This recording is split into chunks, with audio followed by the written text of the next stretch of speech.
आप तमाम लोगों की भरपूर तालियों में, बल्कि मैं आपसे गुजारिश करूंगा खड़े होकर इस्तकबाल कीजिए डॉक्टर जाकिर अब्दुल करीम नाइक का।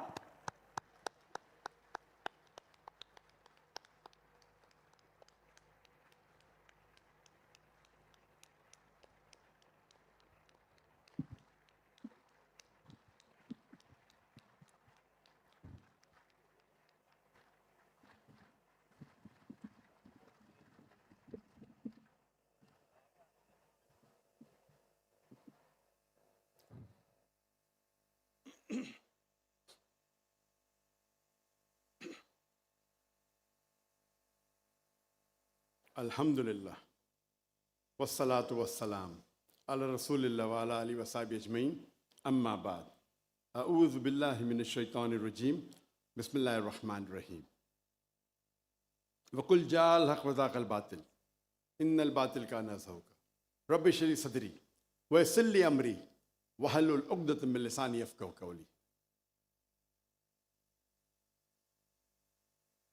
स्टेज पे बैठे हुए मेरे मोहतरम इस्लाम के उलमा और दिगर मज़ाहिब के उलमा, honourable Kamran Tessori governor of Sindh, the honourable consul general of different countries, मेरे मोहतरम बुज़ुर्गों और मेरे अजीज़ भाई और बहनों, अस्सलामु अलैकुम व रहमतुल्लाहि व बरकातुहू। जैसे कि आप जानते हैं कि मेरी तालीम अंग्रेज़ी में हुई है और मुझे उर्दू ज़बान पे महारत नहीं है, तो उम्मीद रखता हूँ कि इस तकरीर में अगर कुछ गलतियाँ होंगी तो उसको आप नज़रअंदाज करें। मैंने आखिरी पब्लिक उर्दू स्पीच किशनगंज हिंदुस्तान में दी थी, जब माशाअल्लाह 10 लाख से ऊपर लोग थे, और 12 साल बाद मैं उर्दू में पब्लिक में तकरीर कर रहा हूं, तो मुमकिनात है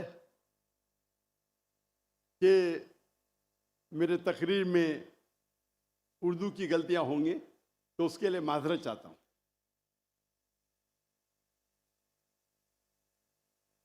आज मुझे बेहद खुशी हो रही है कि मैं पाकिस्तान की सरजमीन पे हूं। ये मेरी ख्वाहिश थी कई सालों से कि मैं पाकिस्तान तकरीर के दौरे पे आऊं। 33 साल पहले 1991 में 1991 में मैं पर्सनल विजिट पे आया था, लेकिन आज पहली बार खुसूसन तकरीर के दौरे पे हुकूमत पाकिस्तान के दावत पे मैं आया हूँ, और ये लास्ट 2-3 दिनों से मुझे बेहद खुशी महसूस हो रही है, और उम्मीद रखता हूँ कि इस लेक्चर के दौरे से मैं काफ़ी नॉलेज, इल्म और भाईचारा महसूस करूँ इंशाअल्लाह। आज के मेरे तकरीर, छोटी सी तकरीर का मौजू है मीडिया और उसकी अहमियत। मेरे नज़दीक मीडिया आज की तारीख में सबसे खतरनाक, सबसे अहम वेपन है, हथियार है। मेरे नज़दीक आज के तारीख में मीडिया सबसे अहम वेपन, सबसे अहम हथियार है। It can convert black into white, day into night.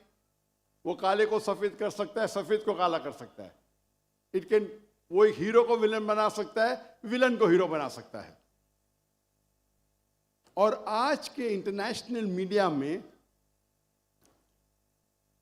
हम देखते हैं कि इस्लाम के खिलाफ एक प्रोपेगेंडा हो रहा है हमारे इंटरनेशनल मीडिया में, चाहे वो इंटरनेशनल न्यूज़पेपर हो, इंटरनेशनल मैगजीन हो, इंटरनेशनल सैटेलाइट चैनल्स हो, इंटरनेशनल वेबसाइट्स हो, इंटरनेशनल सोशल मीडिया हो।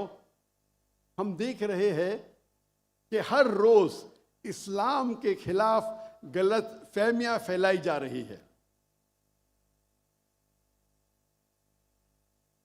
जहां तक कि मीडिया का सवाल है, हम मुसलमान एंटरटेनमेंट मीडिया में बहुत माहिर है। बॉलीवुड, जहां से मैं आया हूं, मैं बॉम्बे में पैदा हुआ, उसे कहते हैं बॉलीवुड। वो एक ऐसा शहर है जो दुनिया में सबसे ज्यादा फिल्म हर साल बनाई जाती है। और बॉलीवुड को आप देखेंगे 1/3, 1/3 हिस्सा मुसलमान उसे कंट्रोल कर रहे हैं, चाहे एक्टर हो, चाहे प्रोड्यूसर्स हो।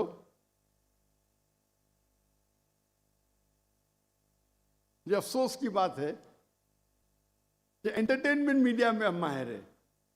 हम देखेंगे अरबिक मीडिया में भी हम एंटरटेनमेंट में माहिर है, लेकिन जहां तक के इस्लामिक मीडिया का सवाल है, हम मुसलमान मिस्कीन हैं, बैकवर्ड है, कमजोर है। क्यों?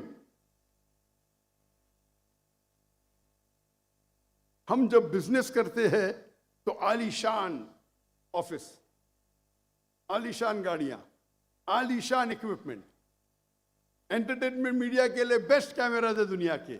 लेकिन दीन को प्रेजेंट करने के लिए, अल्लाह का पैगाम फैलाने के लिए जो टेक्नोलॉजी हम इस्तेमाल करते हैं वो एकदम कमजोर है। हम अक्सर देखेंगे जब इस्लामिक सैटेलाइट चैनल है तो उनके कैमरा को मैं कहता हूं टॉय कैमरा, खिलौने के कैमरा। जो बैंडविड्थ इस्तेमाल करते हैं अक्सर दीनी इस्लामिक चैनल 2 मेगाबिट, 3 मेगाबिट, कुछ चैनल के 1.5 मेगाबिट, एक सैटेलाइट चैनल या 2, कभी कभी 3-4।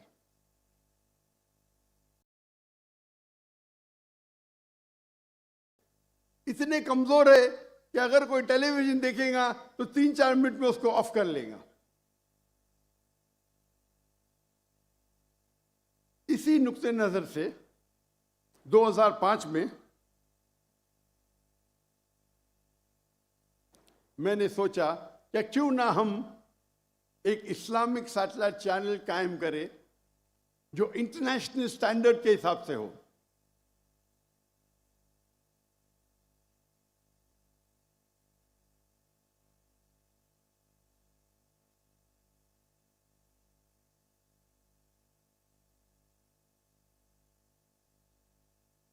तो सबसे पहला पीस टीवी हमने कायम की, पीस टीवी इंग्लिश 2006 में जनवरी में।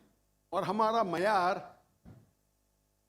दिगर इस्लामिक सैटेलाइट चैनल नहीं थे, लेकिन जो बेस्ट सैटेलाइट चैनल माने जाते थे उस वक्त, star TV, top entertainment channel, हम उसको मयार में रख के हमने एक सैटेलाइट चैनल कायम किया।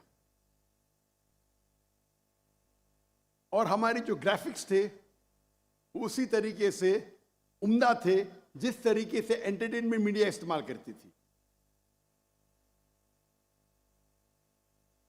और हमने बेस्ट कैमरा जो ब्रॉडकास्ट इंडस्ट्री का उस टाइम 2005-2006 जो बेस्ट कैमरा था वो डिजिटल बीटा कैम था। हमने वो कैमरे इस्तेमाल किए और अल्लाह के फजल से चंद सालों में अल्हम्दुलिल्लाह पीस टीवी इंग्लिश दुनिया का सबसे ज्यादा देखे जाने वाला सिर्फ इस्लामिक चैनल ने मजहबी चैनल दुनिया का हो गया, माशाअल्लाह।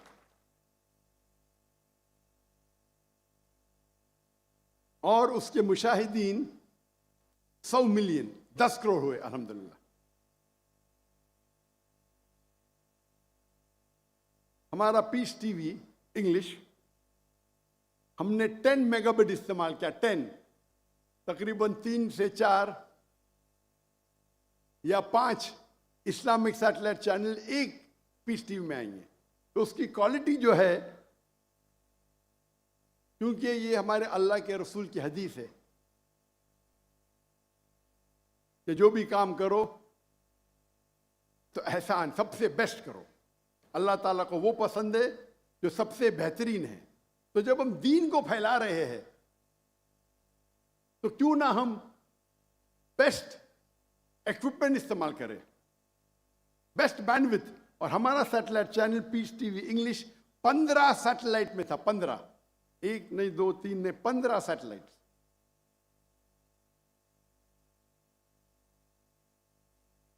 – 2009 में हमने दूसरा सैटेलाइट चैनल कायम किया, पीस टीवी उर्दू, जिसकी व्यूअरशिप अल्हम्दुलिल्लाह 8 करोड़ है। 2011 में हमने पीस टीवी बंगला कायम किया, जिसकी व्यूअरशिप 5 करोड़ है। और 2015 में हमने पीस टीवी सीनी, पीस टीवी चाइनीज कायम किया, जिसकी व्यूअरशिप 2 करोड़ है अल्हम्दुलिल्लाह।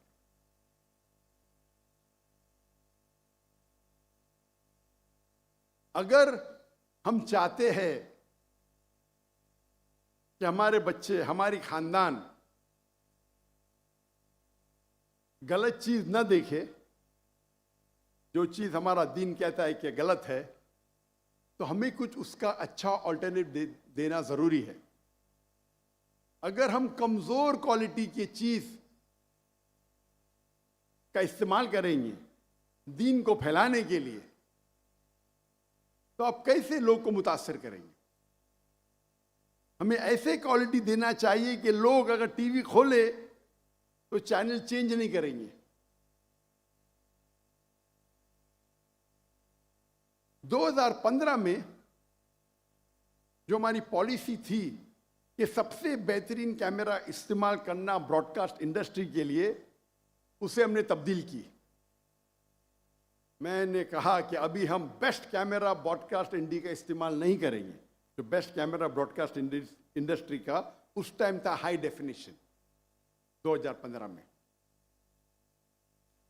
मैंने कहा कि हम 2015 से फिल्म इंडस्ट्री का, दुनिया का बेस्ट कैमरा इस्तेमाल करने लगेंगे। और 2015 में हमने सोनी के F56, F65, F55 जो उस वक्त दुनिया के बेस्ट कैमरा थे 8K, जो फिल्म के लिए इस्तेमाल किए जाते थे, इस्तेमाल करने लगे। सोनी ताज्जुब में आया कि ये कौन सा शख्स है जो टेलीविजन के लिए फिल्म कैमरा इस्तेमाल कर रहा है, ये क्या कोई पागल है? और लोग समझते थे कि मैं पागल हूं। तो सोनी ने मुझे जापान में इनवाइट किया और पूछने लगे कि दुनिया में तो कोई फिल्म कैमरा नहीं इस्तेमाल करता है टेलीविजन के लिए, आपका क्या मकसद है? कि आपके पास ज्यादा पैसे?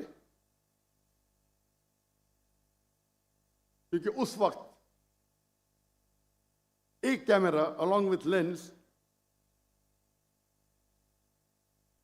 $2.5 लाख का, $250,000 वन कैमरा, तकरीबन 7 करोड़ एक कैमरा। तो सोनी मुझे पूछने लगी, आप क्यों, आपका मकसद क्या है? क्या फिल्म कैमरा जो 8K है आप टेलीविजन के लिए इस्तेमाल कर रहे, वो तो आप ब्रॉडकास्ट भी नहीं कर सकते।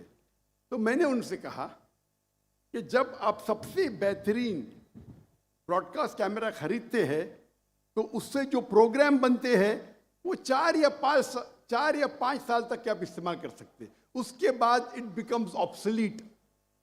4 या 5 साल के बाद उसकी क्वालिटी जो टेक्नोलॉजी के हिसाब से कमजोर पड़ जाती है। और जितने चैनल है, न्यूज मीडिया मिसाल के तौर पे, जो न्यूज दिखाती है वो 1-2 दिन के बाद उसकी वैल्यू 0 हो जाती है। जो एंटरटेनमेंट मीडिया है, चाहे स्टार टीवी हो, जी न्यूज हो, वो जो ड्रामा बनाती है, पहले बार जब टेलीकास्ट करती है उससे जो इश्तिहार से पैसा मिलता है, उसके बाद वो प्रोग्राम की वैल्यू बहुत कम हो जाती है। तो shelf life of the entertainment production is very little. जो एंटरटेनमेंट मीडिया का मेन मकसद है, आज प्रोग्राम बनाओ, पैसे कमाओ, उसके बाद प्रोग्राम को बाजू रखो। लेकिन हम जो उल्मा की तकरीर की रिकॉर्डिंग करते हैं, वो उल्मा की तकरीर सिर्फ 4 या 5 साल के लिए काफी नहीं है। वो हमारे बड़े उल्माए दीन, उनका इंतकाल होने के बाद हम उनके इल्म से कैसे हम मुफीद हो, किस तरीके से हम उनका जो इल्म है उससे हम फायदा उठा सकते हैं।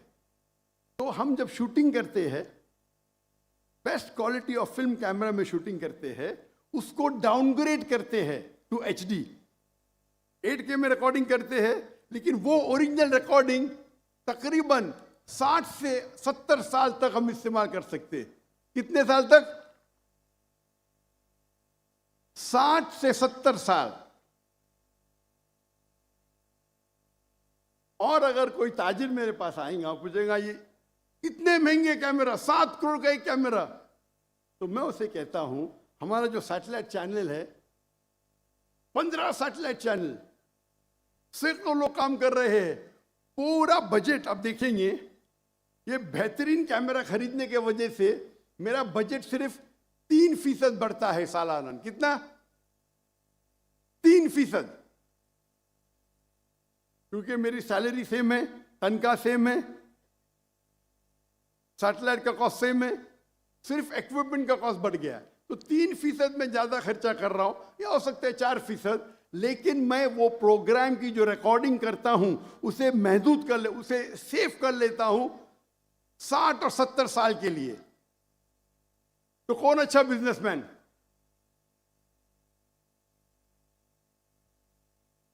जो अहमद दीदा साहब से जो मुतासिर हुआ और मैंने मेरे मेडिकल प्रोफेशन को छोड़ के एक दाई का प्रोफेशन इख्तियार किया, उनके तकरीर में पीस टीवी पे दिखाना बहुत मुश्किल है।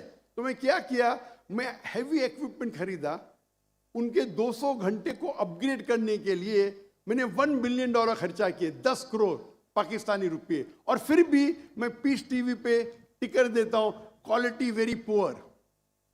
क्योंकि उस टाइम दीदार साहब ने सबसे बेहतरीन कैमरा इस्तेमाल किए थे, लेकिन ब्रॉडकास्ट इंडस्ट्री का, फिल्म इंडस्ट्री का नहीं। लेकिन अफसोस की बात है, जब मैंने हिजरत किया इंडिया से, तो हमारे पास 18 कैमरा थे, 18। जब हिजरत किए तो गवर्नमेंट ने सारे कैमरा को जब्त किया। जो गलत था उनको इंक्वायरी करने के तो कंप्यूटर ले सकते, हार्ड डिस्क ले सकते, कैमरा से क्या उनको मिलेगा, लेंस से क्या मिलेगा। लेकिन अल्लाह का फजल है, हिजरत करने के बाद भी हमने दावती काम को कंटिन्यू किया।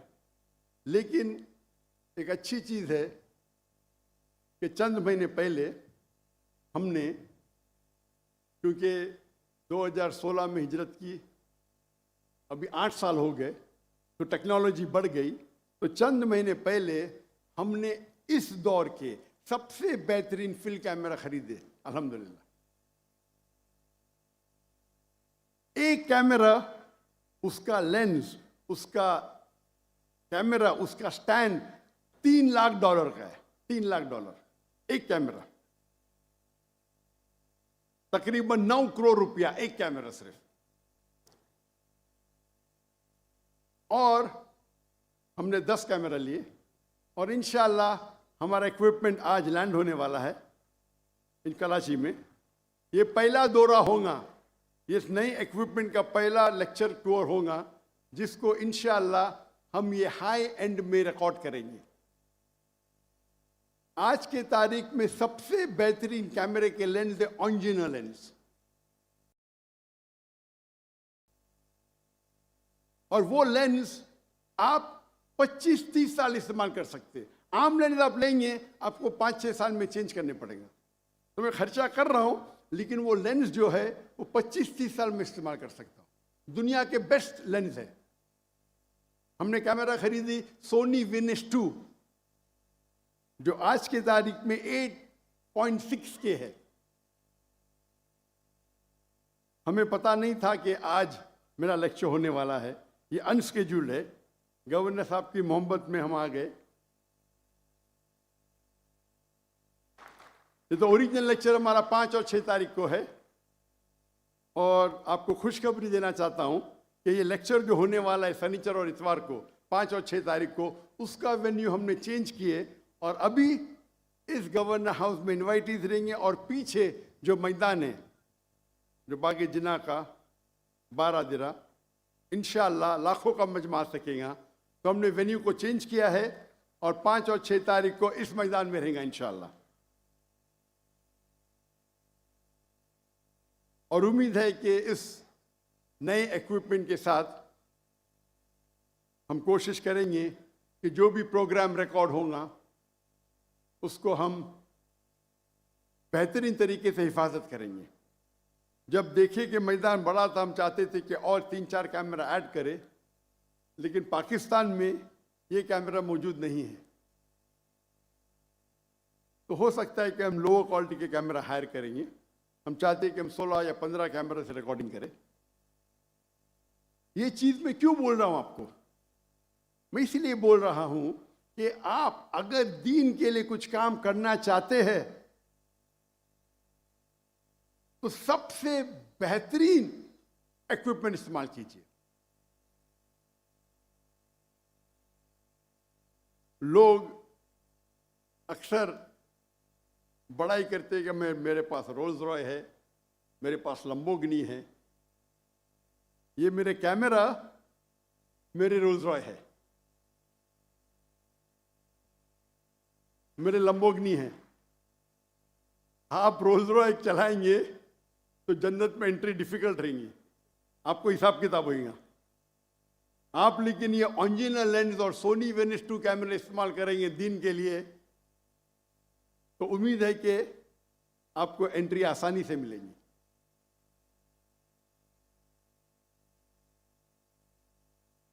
तो क्योंकि हम उम्दा टेक्नोलॉजी इस्तेमाल करने लगे और ये पीस टीवी फैलने लगा, जैसे पीस टीवी फैलने लगा तो जब भी आप कुछ अच्छा काम करते हैं और लोग आपको चाहने लगते हैं तो उसके साथ साथ मुखालिफत भी बढ़ने लगती है। और जिस तरीके से पीस टीवी फैलने लगा और जब मेरे तकरीर के लिए ऑडियंस की तादाद बढ़ने लगी तो कई ममालिक के अंदर मेरी एंट्री बैन होने लगी।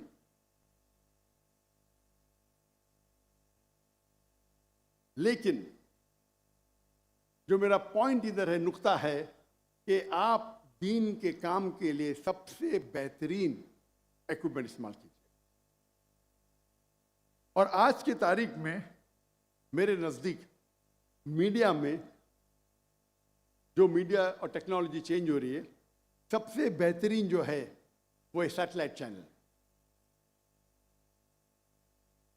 हमारे पास प्रिंट मीडिया भी है जिसके फायदे और नुकसानात भी है, वक्त की किल्लत है। ऑडियो मीडिया है, वीडियो मीडिया है, अभी सोशल मीडिया एक्सपैंड हो रहा है। सोशल मीडिया और सोशल मीडिया सैटेलाइट मीडिया को इंशाअल्लाह मेरे नज़दीक अब तक ओवरटेक नहीं किया है, लेकिन इंशाअल्लाह कर लेगा। तो हम मुसलमान को इल्म हासिल करना चाहिए कि किस तरीके से हम सोशल मीडिया को इस्तेमाल कर सके हमारे दीन को फैलाने के लिए। आज के तारीख में सैटेलाइट के जरिए ज़्यादा खराबी फैल रही है बनिस्बत अच्छाई। आज के सोशल मीडिया में ज़्यादा खराबी फैल रही है बनिस्बत अच्छाई। टेलीविज़न खराब नहीं है, सोशल मीडिया खराब नहीं है। सोशल मीडिया का गलत तरीके से इस्तेमाल करना हराम है, लेकिन हम इसी सोशल मीडिया को अगर सही तरीके से इस्तेमाल करें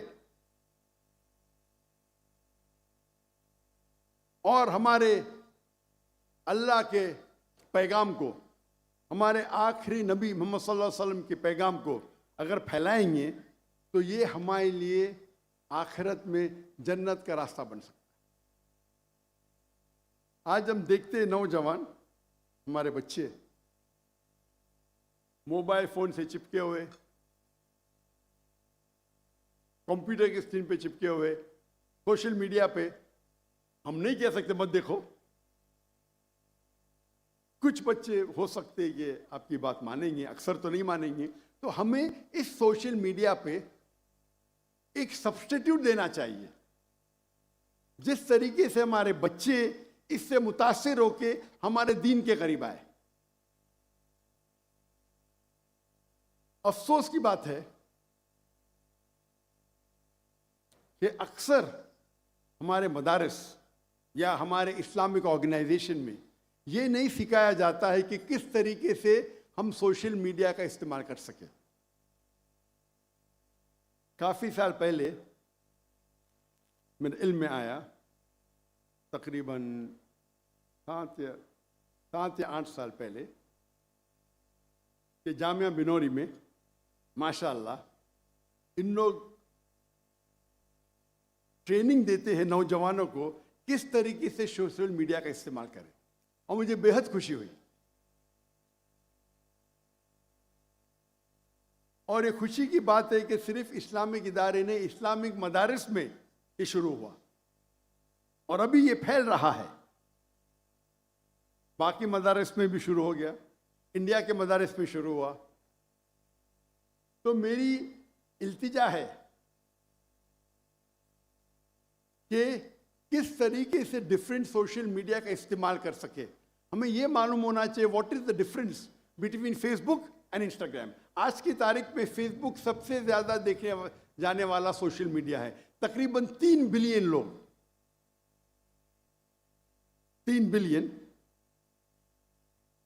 लोग इसका इस्तेमाल करते हैं। नंबर 2 पे आता है यूट्यूब, 2.65 बिलियन। नंबर 3 पे आता है व्हाट्सएप, 2.5 बिलियन। फिर आता है इंस्टाग्राम, 2.45 बिलियन। फिर TikTok, and list is long. हमें यह जानना चाहिए कि फेसबुक पे किस तरीके से डिफरेंट टेक्नोलॉजी इस्तेमाल होती है, क्या बेनिफिट है इंस्टाग्राम का, क्या बेनिफिट है व्हाट्सएप का। लेकिन फिर से मैं दोहराता हूं, ये सारे सोशल मीडिया पे हराम काम ज्यादा होते बनिस्बत हलाल के। तो हमें इस सोशल मीडिया का इस्तेमाल करना चाहिए ताकि हम हमारे दीन का पैगाम फैला सके। अल्लाह के फजल से आज अल्हम्दुलिल्लाह मेरे फेसबुक पे तकरीबन 24 मिलियन 2.4 करोड़ फॉलोअर्स है माशाल्लाह।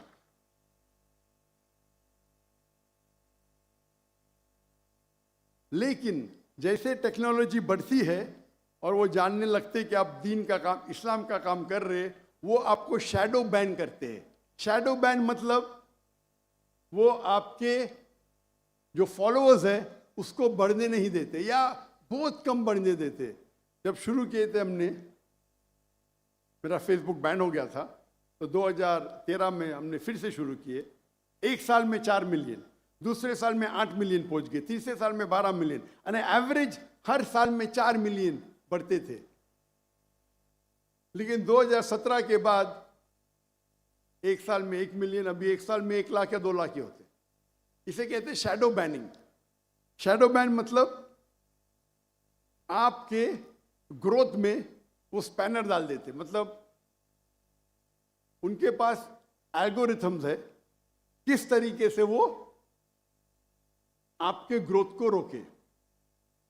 पहले पहले जब हम YouTube पे कोई YouTube रिलीज करते थे, माशाअल्लाह 50,000, 1 लाख, 2 लाख, अभी 2,000। लेकिन क्योंकि मेरे कोई भी प्रोग्राम में कॉपीराइट नहीं है, तो वही तकरीर जो मेरे चैनल पे 2,000, 3,000 है, बाकी लोग के चैनल पे 5 लाख, 6 लाख है माशाअल्लाह उसके व्यूअरशिप। तो हमें दूसरी टेक्नोलॉजी इस्तेमाल करना चाहिए किस तरीके से हम उसे फैला सकें। अफसोस की बात है कि जितनी टेक्नोलॉजी है या जितना मीडिया है, अक्सर वो यहूदी के हाथ में है। अल्लाह ने हमें ब्लैक गोल्ड दिया है। मुसलमान मेरे नज़दीक आज दुनिया में जो सबसे अमीर इंसान है वो मुसलमान है। अल्लाह ने उन्हें ब्लैक गोल्ड दिया है, पेट्रोल दिया है। अगर हम इसका सही इस्तेमाल करें तो इंशाअल्लाह हम मीडिया को कंट्रोल कर सकते हैं। लेकिन हम हमारा पैसा गलत चीजों में जाया करते हैं। अगर और वक्त की किल्लत होने की वजह से अभी न्यू टेक्नोलॉजी है जिसे कहते हैं AI, आर्टिफिशियल इंटेलिजेंस। ये मीडिया का मौजू इतना बड़ा है कि पूरा दिन भी बात किए तो कम है। अभी लेटेस्ट नहीं बोलूंगा मैं, लेकिन लेट टेक्नोलॉजी है AI, आर्टिफिशियल इंटेलिजेंस, जिसके जरिए आप कुछ भी सवाल पूछो आपको जवाब मिलेगा। जो ग्राफिक इतना डिफिकल्ट था आज आसान हो गया।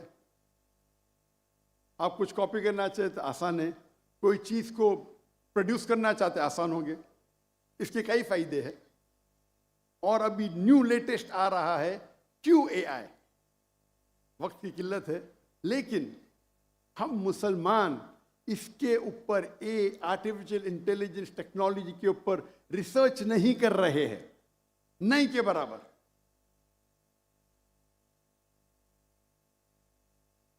अगर हम इस आर्टिफिशियल इंटेलिजेंस पे रिसर्च करें और इसका सही मानों में इस्तेमाल करें तो इससे बेहतरीन टूल, आर्टिफिशियल इंटेलिजेंस से बेहतरीन टूल आपको दीन फैलाने के लिए नहीं मिलेगा आज की तारीख में।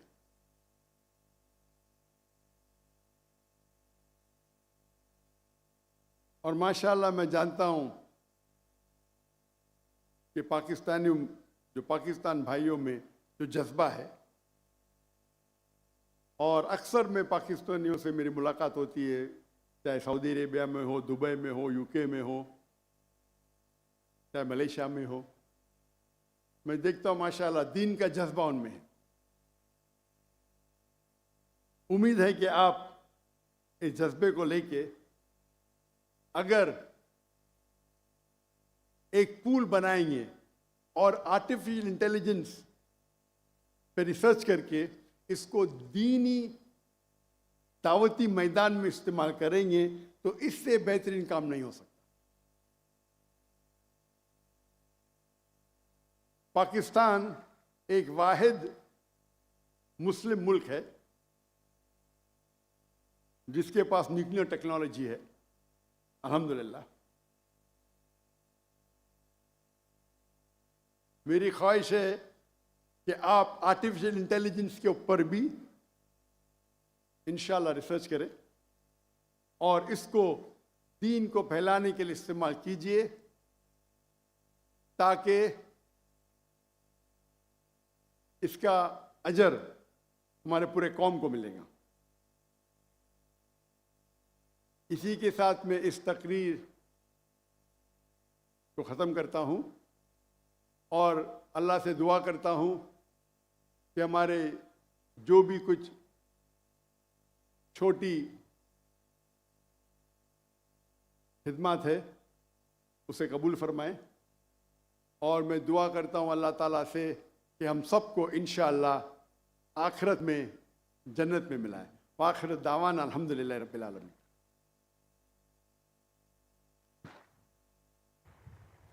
जज़ाकल्लाह खैर डॉक्टर साहब। अब मैं दावत दूंगा, बहुत ही अहम डॉक्टर साहब ने इसकी इजाज़त दी, और हम ये चाहते हैं कि क्वेश्चन आंसर सेशन जो डॉक्टर साहब का खासा है, ख़ास तौर पे जो डिफरेंट किस्म के इल्मी गुफ्तगू होती है, और मैं इसके अंदर सबसे पहले दावत देना चाहूँगा, अगर कोई हमारा नॉन मुस्लिम भाई यहाँ पर बैठा हुआ है तो सबसे पहला हक़ उसका होगा कि वो सवाल करे यहाँ पे। और दूसरी बात यह है कि आपने सबसे पहले अपना नाम बताना है, अपना प्रोफेशन बताना है, और अपना जो क्वेश्चन है आपका वो बिल्कुल स्पेसिफिक होना चाहिए और वो रिलेटेड होना चाहिए कि इस टॉपिक से रिलेटेड हो। किसी भी किस्म के फ़िरका वारियत या इख्तलाफी नोट पर बराह करम किसी किस्म का कोई सवाल ना पूछा जाए। तो अभी कोई किस माइक पर जी इस वक्त मेरे पास मौजूद है? मेरी टीम जरा मुझे बता देगी कि किस माइक पर। खवातीन से कोई सबसे पहले सवाल पूछना चाहता है जी? सबसे पहले खवातीन को मौका देते हैं जी। जी मेरी बहन। अस्सलामुअलैकुम रहमतुल्लाहि वबरकातुहू। मेरा नाम नुसरत नाज है, मैं अलहुदा इंटरनेशनल की तालिबा हूँ, सही बुखारी की। मुझे ये पूछना है कि जैसे दावा का काम हम सबसे पहले अपने घर से शुरू करें, तो उसमें हम अहादीस को बताते हैं तो अल्फाज का बहुत ख्याल रखना पड़ता है कि अल्फाज इधर से उधर ना हों, क्योंकि हदीस का मामला है, तो उसको हम किस तरह याद रखें? बहुत शुक्रिया।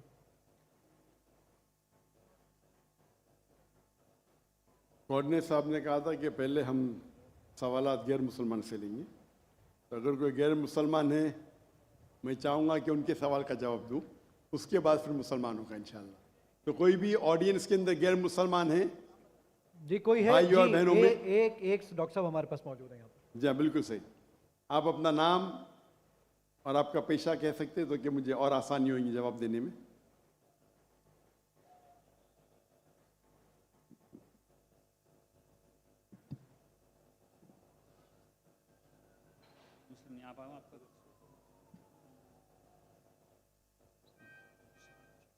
हमारे गैर मुसलमान भाइयों और बहनों, आपको कोई भी इस्लाम के बारे में कोई सवाल है, कोई शिकवा है, आप बिना झिझक पूछ सकते हैं। डॉक्टर साहब, प्रोफेसर मनोज साहब वो एक सवाल आपसे पूछना चाहते हैं, जरूर। तो मैं उनको दावत दूंगा कि यहाँ पे तशरीफ लाएं और एक सवाल पूछें।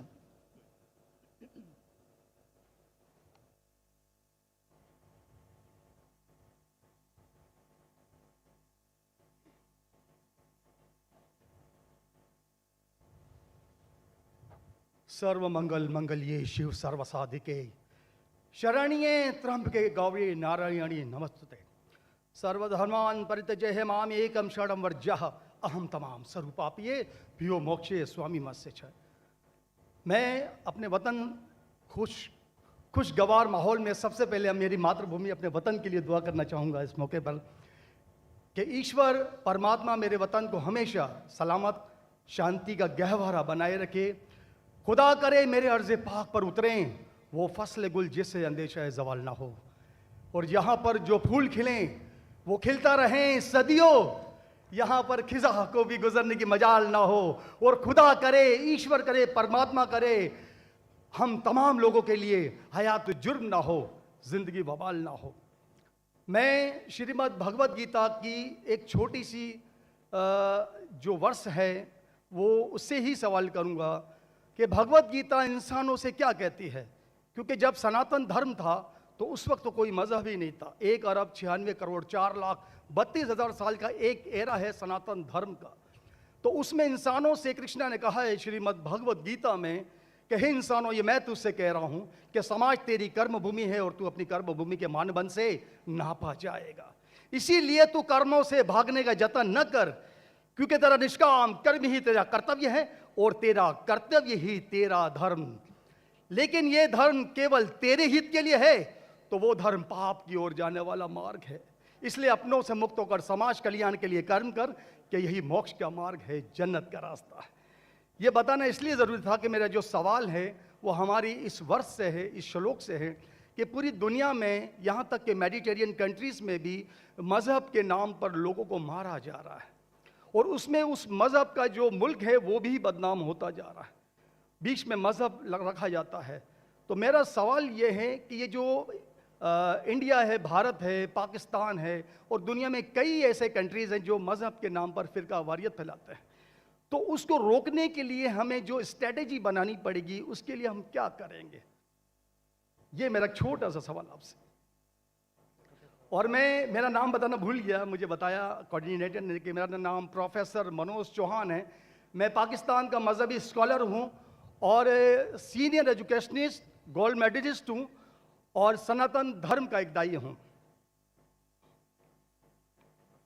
भाई साहब ने बहुत एक अहम सवाल पूछा कि हम देखते हैं कि मज़हब के नाम पे काफ़ी आपस में झगड़े होते हैं, एक दूसरे का कत्ल होता है, इसका सल्यूशन क्या है? और मेरे तकरीर ख़त्म होने के बाद मुझे एक पैगाम आया हमारे गवर्नर साहब से और मुफ्ती अब्दुल रशीद साहब से कि आप कुछ चंद चीज़ कहो तकाबुल अदयान की, जो कंपैरेटिव रिलीजन में स्पेशलिटी है। तो भाई साहब ने जो सवाल किया वही चाहते थे हमारे मेज़बान, हमारे गवर्नर साहब और मुफ्ती अब्दुल रशीद। तो जो भाई साहब ने सवाल किया कि इसका हल क्या है कि आपस में लोग झगड़ा करते हैं, तो मेरे नज़दीक कुरान मजीद की एक आयत है जिसे मैं कहता हूँ मास्टर की फॉर दावा। सूरह अल इमरान की सूरह नंबर 3 आयत नंबर 64 में अल्लाह ताला फरमाते, कुल या अहल किताब, ए अहले किताब यहूद नसारा, तालो इला कलिमतिन सवाइम बैनना व बैनकुम, आओ हम उस बात की तरफ जो आप और हम में यकसा है। अल्लाह नाबुदा इल्लल्लाह, कि हम सिर्फ एक अल्लाह की इबादत करें। यहाँ कुरान मजीद में अल्लाह सुब्हानहू व तआला इस आयत में फरमाते हैं, सूरह इमरान सूरह नंबर 3 आयत नंबर 64 में, कुल या अहल किताब, को अहले किताब से, ये खुसूसन यहूद और नसारा के बारे में मुखातिब होते हैं, लेकिन इसे एक्सटेंड करके कोई भी दिगर मज़ाहिब से आप बात कर सकते हैं,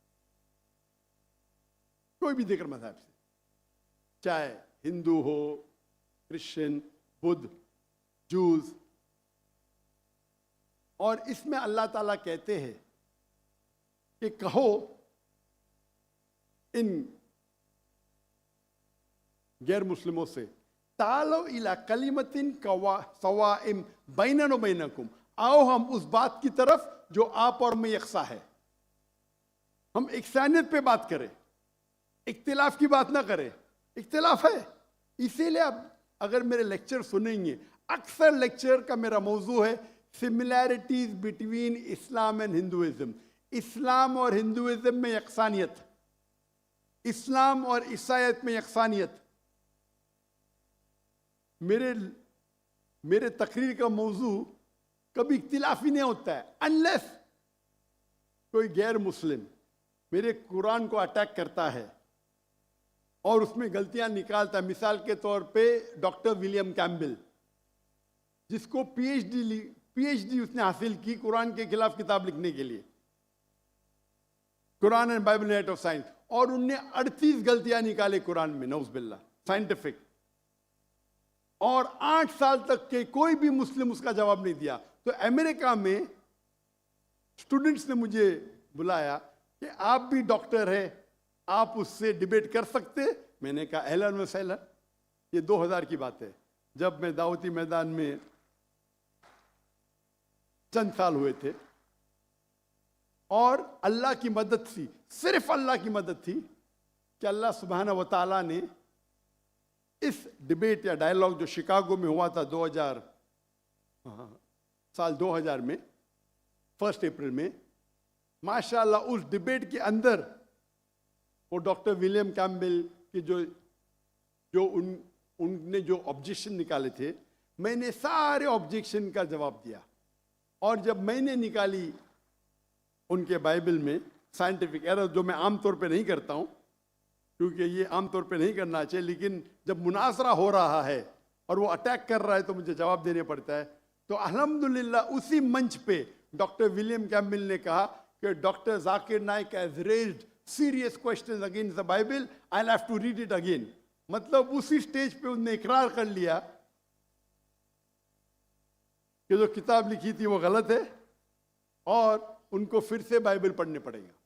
लेकिन अल्लाह सुब्हानहू व तआला फरमाते हैं, द मास्टर की फॉर दावा, तालो इला कलिमतिन सवाइम बैन बैनकुम, आओ हम उस बात की तरफ जो आप और हम में यकसा है। सबसे बेहतरीन बात अल्लाह फरमाते, अल्लाह नाबुदा इल्लल्लाह, कि हम सिर्फ अल्लाह की इबादत करें। और अगर आप स्टडी करते हैं कंपैरेटिव रिलीजन, तकाबुल अदयान, कि आप स्टडी करते हैं तो आपको पता चलेगा सारे मजहब में बुनियादी बात एक ही है, तौहीद की, कि कि अल्लाह एक है। लेकिन वक्त जाने के वजह से ये उनके मानने वाले कुछ लोग मानने लगे, कुछ लोग भूल गए। तो आज की तारीख में अगर आपको कोई मजहब को समझना है तो उसके मानने वालों को मत देखो। अगर आपको इस्लाम समझना है तो मुसलमान को मत देखो, कुरान और सही हदीस को पढ़ो और फिर आपको समझ में आएगा इस्लाम मजहब कैसा है। उसी तरीके से अगर आपको ईसाई समझना है तो क्रिश्चियन को मत देखो, बाइबल को पढ़ो।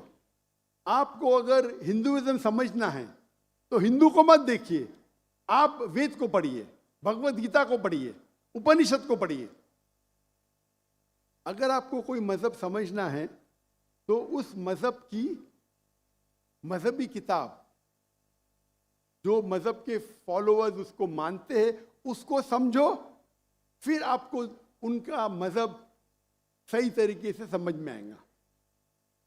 मैंने एक तकरीर की है, concept of God in major world religions. वो तकरीबन 1.5 घंटे की तकरीर है कि खुदा का तसव्वुर दिगर मज़ाहिब में। और मैंने अहम मजहब का हवाला दिया, और भाई साहब क्योंकि हिंदू मजहब से है और उन्हें कोई श्लोक पढ़ी थी भगवत गीता से। सबसे हाईएस्ट हिंदुइज्म में वेद आता है, वेद, और वेद का निचोड़ है भगवत गीता। और वेद के बाद उपनिषद, इसे कहते हैं श्रुति। हिंदू मजहबी किताब को दो किस्म में तकसीम की जाती है, एक को कहते हैं श्रुति, एक को कहते हैं स्मृति। श्रुति वो किताब होती है जो आसमानी किताब होती है, खुदा की तरफ से नाजिल की जाती है, और स्मृति वो किताब है जो इंसानों ने लिखी। तो श्रुति में आता है वेद और उपनिषद। आप अगर छंदोग्य उपनिषद पढ़ेंगे, चैप्टर नंबर 6, श्लोक नंबर 2, मंत्रा नंबर 1, एकम एविदित्यम, ये संस्कृत वर्ड है। एकम एविदित्यम मीन्स खुदा एक है, दूसरा नहीं है। आप अगर श्वेताश्वेतर उपनिषद पढ़ेंगे, चैप्टर नंबर 4, श्लोका नंबर 19, उसमें लिखा है ना तस्य प्रतिमा अस्ति। प्रतिमा के मानी होती है image, painting, photograph, sculpture, idol. ना तस्य प्रतिमा अस्ति, उस खुदा की कोई प्रतिमा नहीं, कोई फोटोग्राफ नहीं, कोई पेंटिंग नहीं, कोई आइडल नहीं, कोई स्टैच्यू नहीं। और ये चीज दोहराई गई है यजुर्वेद में, चैप्टर नंबर 32, श्लोका नंबर 2, नातस्य प्रतिमा अस्ति। उस खुदा की, उस भगवान की कोई प्रतिमा नहीं, कोई फोटोग्राफ नहीं, कोई पेंटिंग नहीं, कोई आइडल नहीं, कोई स्कल्पचर नहीं, कोई तस्वीर नहीं। और हिंदुइज्म का ब्रह्म सूत्र, हिंदुइज्म में एकम ब्रह्म द्वितीय नास्ते, नैना नास्ते किंचन। भगवान एक है, दूसरा नहीं है, नहीं है, नहीं है, जरा भी नहीं है। There is only one God, not a second one, not at all, not at all, not in the least bit. तो अगर आप हिंदू की मजहबी किताब पढ़ेंगे, चाहे वेद हो, चाहे उपनिषद हो, उसमें लिखा हुआ है कि भगवान एक ही है, उसका कोई अक्स नहीं।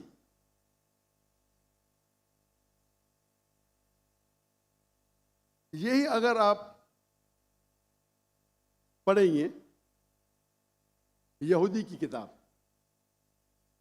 तोरा में या ओल्ड टेस्टामेंट में, उसमें लिखा है book of Deuteronomy, chapter number 6, verse number 14। मूसा अलैहिस्सलाम कहते शमा इज़राइलो अदनहैन अदनखद। ये हिब्रू कोटेशन है जिसमें कहा गया hear O Israel the Lord our God is one. O Israel सुनो कि हमारा खुदा एक खुदा है। लिखा है बुक ऑफ आइजाया में chapter number 42, verse number 11. Even I am God, and besides me there is no other savior. मैं खुदा हूं और मेरे अलावा कोई भी बचाने वाला नहीं है. अगर आप पढ़ेंगे book of ड्यूटोनॉमी chapter number 5, verse number 7 to 9, at book of Exodus, chapter number 20, verse number 3 to 5, इसमें लिखा है, Thou shalt not make any image of anything, of any likeness, of anything in the heaven above, in the earth beneath, in the water beneath the earth. Thou shalt not bow down to them, nor serve them, for I, thy God, thy Lord, is a jealous God. अब ड्यूटोनॉमी और exodus पढ़ेंगे, उसमें लिखा हुआ है कि आप कोई भी अक्स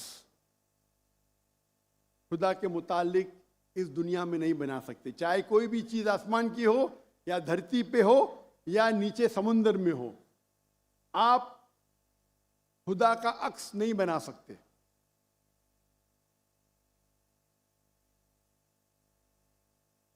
इसी तरीके से अगर आप मेरी पूरी तकरीर सुनेंगे और आप अगर गुरु ग्रंथ साहिब पढ़ेंगे, जो हमारे सिख भाई मौजूद है अंदर, उनने ग्रंथ पढ़ी, और जो ग्रंथ पढ़ी उनने लेक्चर में आने के पहले अक्सर वो तौहीद का जिक्र कर रहे थे. सिख मजहब है, उनकी मजहबी किताब है गुरु ग्रंथ साहिब, जो गुरु नानक ने लिखी थी. और उसके पहले चैप्टर, पहले किताब number 1, chapter number 1, verse number 1 में लिखा हुआ है कि खुदा एक है, वो खालिक है, उसकी पैदाइश नहीं है, उसका अंत नहीं है, वो दयालु है. आप देखेंगे जो इस्लाम में लिखा उसके बाद में कहूंगा मैं. और सिखिज्म में एक वो कहते खुदा जो मैनिफेस्ट फॉर्म में है और एक अनमैनिफेस्ट फॉर्म में है. अनमैनिफेस्ट फॉर्म में कहते हैं एक ओमकारा, और मैनिफेस्ट फॉर्म में कहते हैं ओमकारा. और अगर आप गुरु ग्रंथ में पढ़ेंगे, उसको जो एट्रीब्यूट दिए गए या एट्रीब्यूट्स जो अल्लाह के नाम दिए गए, उसमें सतनामा, द होली नेम, उसे कहा गया परवरदिगार, और उसके मानी परवरदिगार है उर्दू में भी, द चेरिशर, द सस्टेनर. उसे कहा गया है खालिक, जो अरबी में भी खालिक है. तो कई मानी अरबी और उर्दू के लफ्ज है. इसमें कहा गया है वाहिद गुरु, एक खुदा. और आप अगर तहकीक करेंगे, तहकीक करना आज की तारीख में बहुत आसान है. आप पूछ सकते शेख गूगल को, शेख गूगल मतलब टाइप करो, आपको मिल जाएगा. अभी आ गया शेख AI, आर्टिफिशियल इंटेलिजेंस. वक्त की किल्लत होने की वजह से आप अगर मेरी तकरीर सुनेंगे, इसी तरीके से अल्लाह का अगर आप पूछेंगे कोई मुसलमान से कि अल्लाह कौन है, सबसे बेहतरीन जवाब वो दे सकता है सूरह इखलास, सूरा नंबर 112, आयत नंबर 1 से 4. कुल हुवल्लाहु अहद, कहो कि अल्लाह एक है. अल्लाहु समद, अल्लाह द एब्सोल्यूट इटर्नल, लम यलिद वलम यूलद, he begets not, not is he begotten, ना वो जनता है ना किसी से जना है. वलम यकुल लहु कुफुवन अहद, उसके जैसा इस दुनिया में कोई भी नहीं है. ये 4 लाइन का डेफिनेशन है अल्लाह सुब्हानहू व तआला के लिए. अगर कोई भी शख्स कहता है कि वो जिसकी इबादत करता है वो 4 लाइन के डेफिनेशन सूरह इखलास के डेफिनेशन में उतरता है, तो हमें कोई हर्ज नहीं उसे कहने के लिए कि वो अल्लाह है.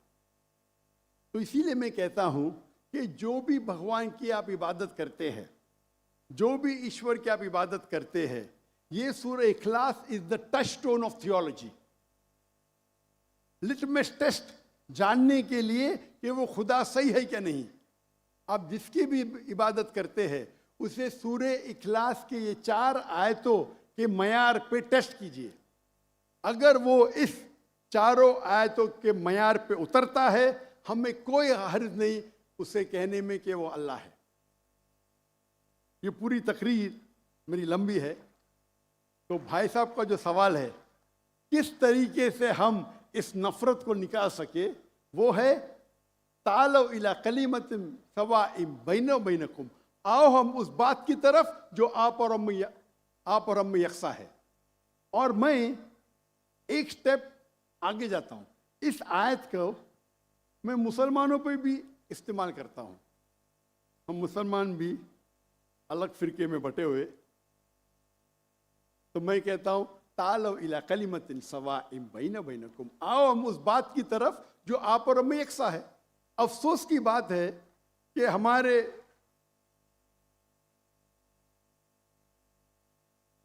इस्लाम में फिरके बनाना हराम है।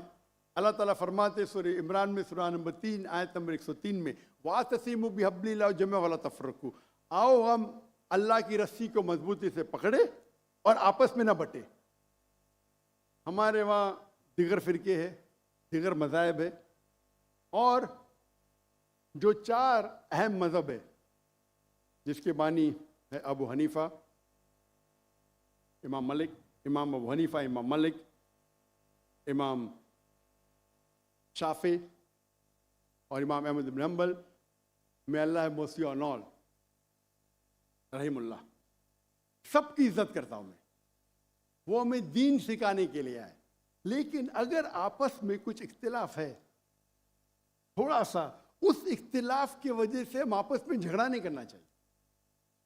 या कोई दिगर ऑर्गेनाइजेशन है, इसीलिए आप पढ़ेंगे कुरान में लिखा है कौला इन्ननी मिनल मुस्लिमीन।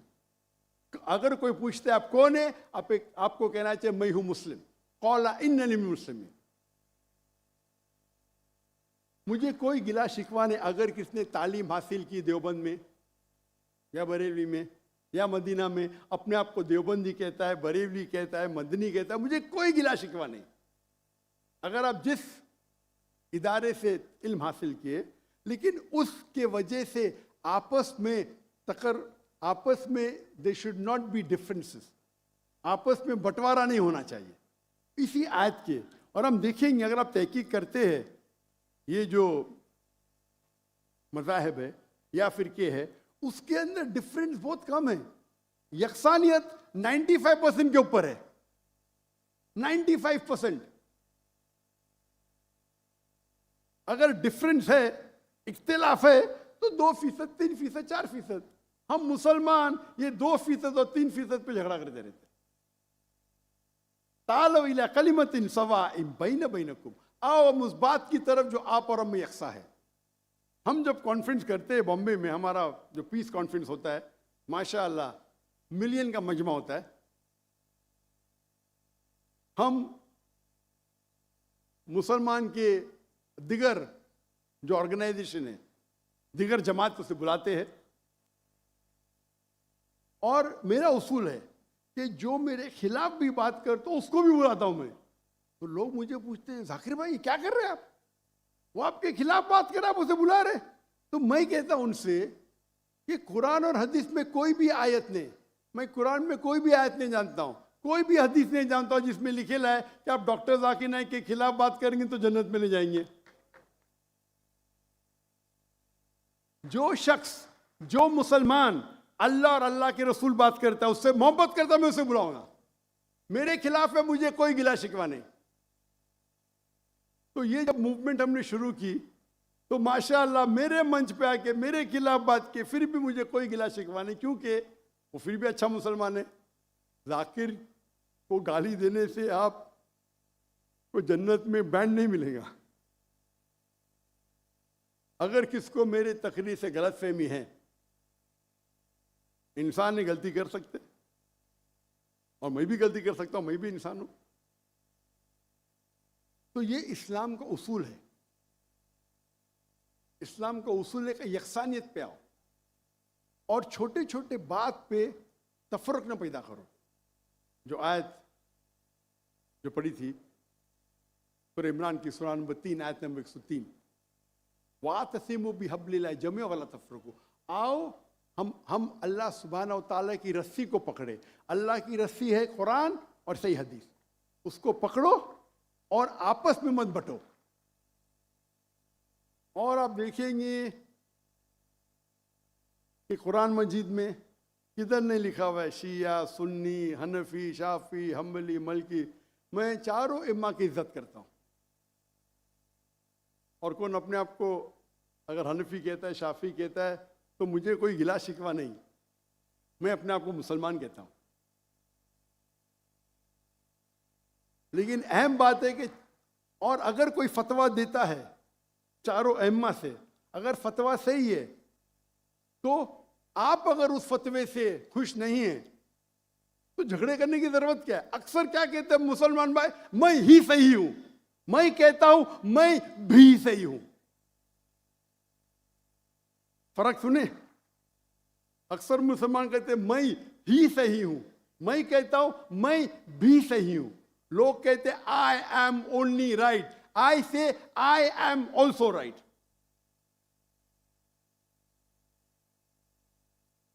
तो अगर हम कुरान पढ़ेंगे, हदीस पढ़ेंगे और जो मिसाल हम पढ़ेंगे हमारे साहबा के बारे में, अल्लाह के रसूल खुलफा राशिदीन के बारे में, किस तरीके से वो बर्ताव करते थे।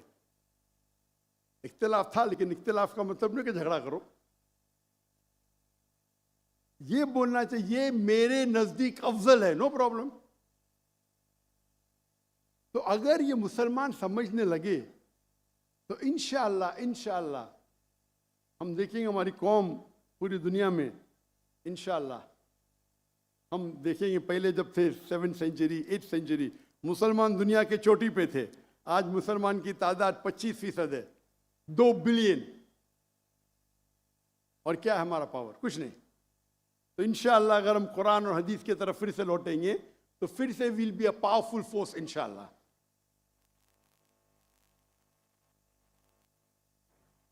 जी, हमारे पास एक और नॉन मुस्लिम ब्रदर हैं हमारे यहाँ पर, और वो सवाल पूछना चाहते हैं।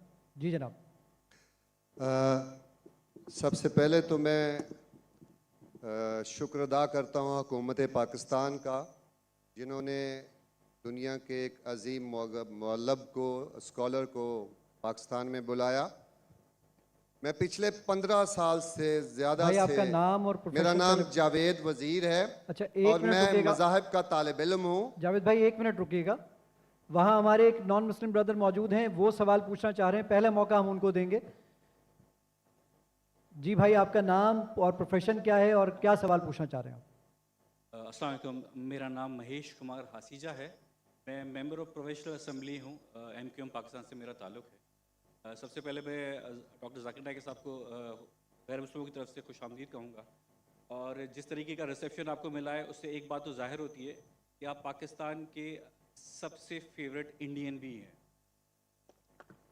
मेरा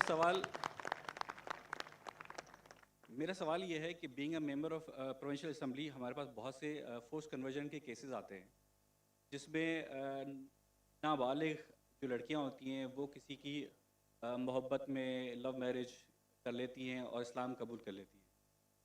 इस किस्म की कबूलियत जिसमें अल्लाह और उसके रसूल की मोहब्बत के अलावा किसी इंसान की मोहब्बत, किसी पैसे की लालच या कोई भी और रीज़न हो, उस कबूलियत की अल्लाह के नज़दीक क्या अहमियत है? मेरा सवाल। Thank you so much. हमारे महेश भाई ने एक अहम सवाल पूछा है कि यहाँ कई फोर्स कन्वर्जन के किस्से हैं, और कहा कि अगर कोई कन्वर्ट करता है अपने आप को, दिन को तब्दील करता है, तब्दील करता है, चाहे मोहब्बत की वजह से या किसी की चाहत में, तो क्या इस्लाम में जायज़ है? महेश भाई, फोर्स कन्वर्जन और कोई लव के वजह से कन्वर्ट करता है, सेम नहीं है। फोर्स कन्वर्जन के मानी किसके सिर पे बंदूक रखना और बोलना भी कबूल करो ये मजहब को, या किसी को धमकी देना, उसे कहते हैं फोर्स कन्वर्जन। लेकिन अगर कोई मोहब्बत की वजह से कन्वर्ट करता है, उसे फोर्स कन्वर्जन नहीं कहते। तो फोर्स कन्वर्जन इस्लाम में हराम है। अल्लाह फरमाते सूरह बकरा में सूरह नंबर 2 आयत नंबर 266 में 256 56, सॉरी मेरी ज़रा उर्दू में गिनती और कमज़ोर है, 1 2 3 अच्छी है लेकिन उसके बाद तो 256 सूरह बकरा सूरा नंबर 2 आयत नंबर 256 ला इकराह फिद्दीन कि इस्लाम में हमारे दीन में कोई जबरदस्ती नहीं, कंपल्शन नहीं।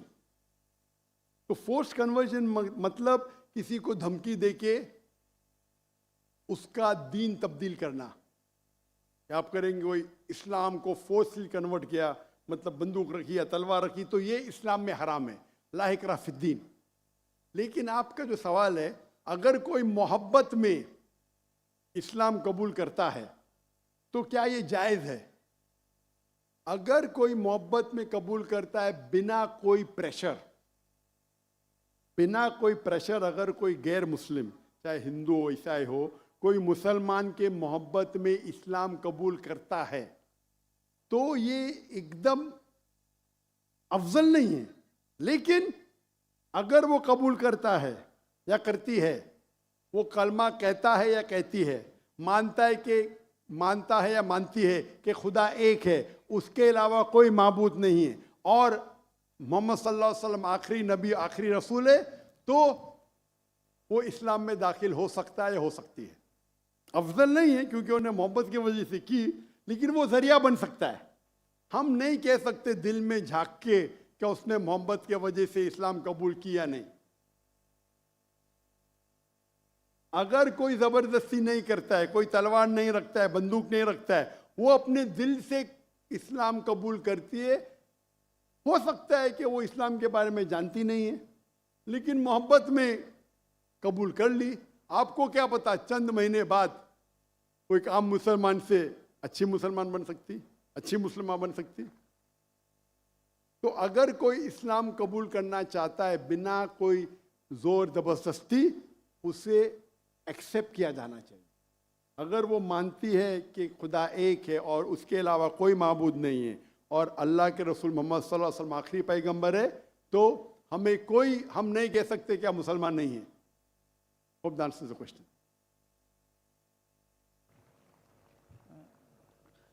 मैं दरख्वास्त करूंगा ख़वातीन के अंदर से कोई अगर सवाल पूछना चाहे, कोई मेरी बहन मेरी बेटी सवाल पूछना चाहे, प्लीज़।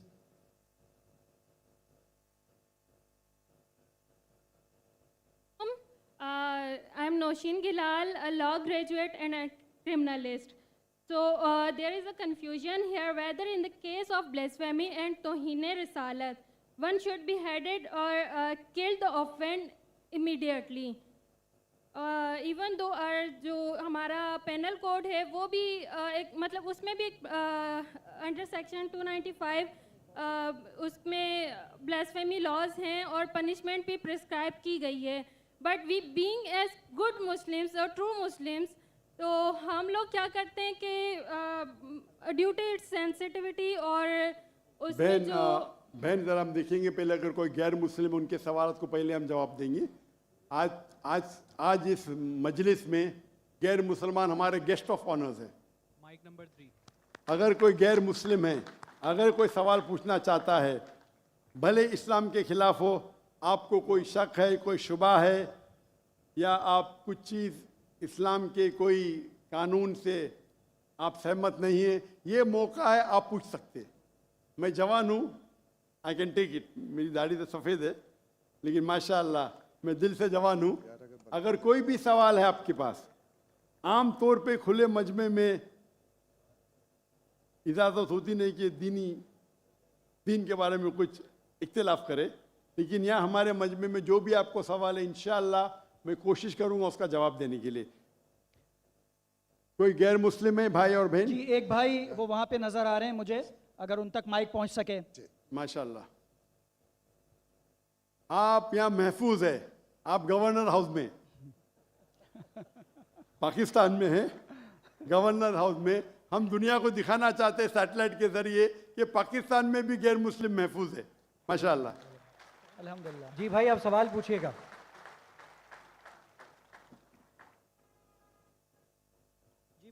जी, सवाल पूछिए आप। आपका नाम? मेरा नाम जावेद वजीर मसीह है। भाई साहब गैर मुस्लिम, और मैं मज़ाहिब का तालिब इल्म हूँ और आपका बहुत बड़ा फ़ैन हूँ, इसी तरह से मैं डॉक्टर इसरार अहमद साहब का भी फैन हूँ। भाई साहब, आप और इन मुसलमान- सबसे बढ़कर भाई साहब, मोहम्मद सल्लल्लाहु अलैहि आप वसल्लम। मुसलमान है कि गैर मुस्लिम है? जी मैं क्रिश्चियन हूँ जी हाँ, जी। जी हाँ, पूछ सकते हैं। मैं आखिरी नबी मोहम्मद सल्लल्लाहु अलैहि वसल्लम का भी बहुत बड़ा फैन और फॉलोअर हूँ। मैं एक दो बात करना चाहता हूँ। अगर हम सूरत मायदा में पढ़ते हैं तो उसमें जिक्र हुआ है कि जो नसारा है, जो मसीह हैं, ये ईमान में आपके बहुत करीब हैं। फिर उसके बाद मैं जिक्र करना चाहता हूँ, जब आप पे बुरा वक्त आया, तोबा माजरत के साथ मैं लफ्ज़ लेता हूँ, तो आपको एक मसीह बादशाह ने पनाह दी। उसके बाद मैं ये देखता हूँ कि हजूर सल्लल्लाहु अलैहि वसल्लम जब अपनी ज़ात में थे तो एक बेवा खातून थी जो आप रास्ते में से गुजरते थे तो आप पे वो कचरा फेंकती थी, लेकिन आप नीचे से देखते हुए मुस्कुरा के चले जाते थे। उसका क्या हुआ कि 2-3 दिन के बाद ये वाक़या ख़त्म हो गया। उसके बाद आपने देखा कि ये क्यों नहीं हो रहा। जब आपने देखा कि वो बिस्तरे बीमारी पे पड़ी हुई है और आपने जाकर उनकी तीमारदारी शुरू कर दी और आपने भाई, उनको आप खाना दिया। उसके specific- सवाल आ रहा हूँ ना भाई, इंटरप्ट क्यों कर रहे हो?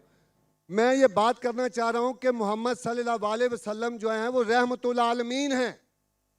वो जब बेवा ने देखा कि जिन्होंने मुझे भड़काया था वो तो कोई अब उनका पुरसाने हाल नहीं है, लेकिन हजूर सल्लल्लाहु अलैहि वसल्लम नबी कौनो मकान आखिरी नबी जो इस सरवर कायनात रहमतुल आलमीन हैं, वो उनकी तीमारदारी करते हैं। वो आपके इस अमल को देखकर बशर्फ इस्लाम हो गई। आज मैं अपने मुल्क में देखता हूँ कि मुझे मसीह होते हुए यहाँ नफरत की निगाह से देखा जाता है, जबकि उनको रहमतुल आलमीन कहा गया है। अगर हम अपने मसीहों के साथ वो रवैया नहीं रखेंगे जो हजूर सल्लल्लाहु अलैहि वसल्लम ने रखा है तो वो कैसे रहमतुल आलमीन हैं?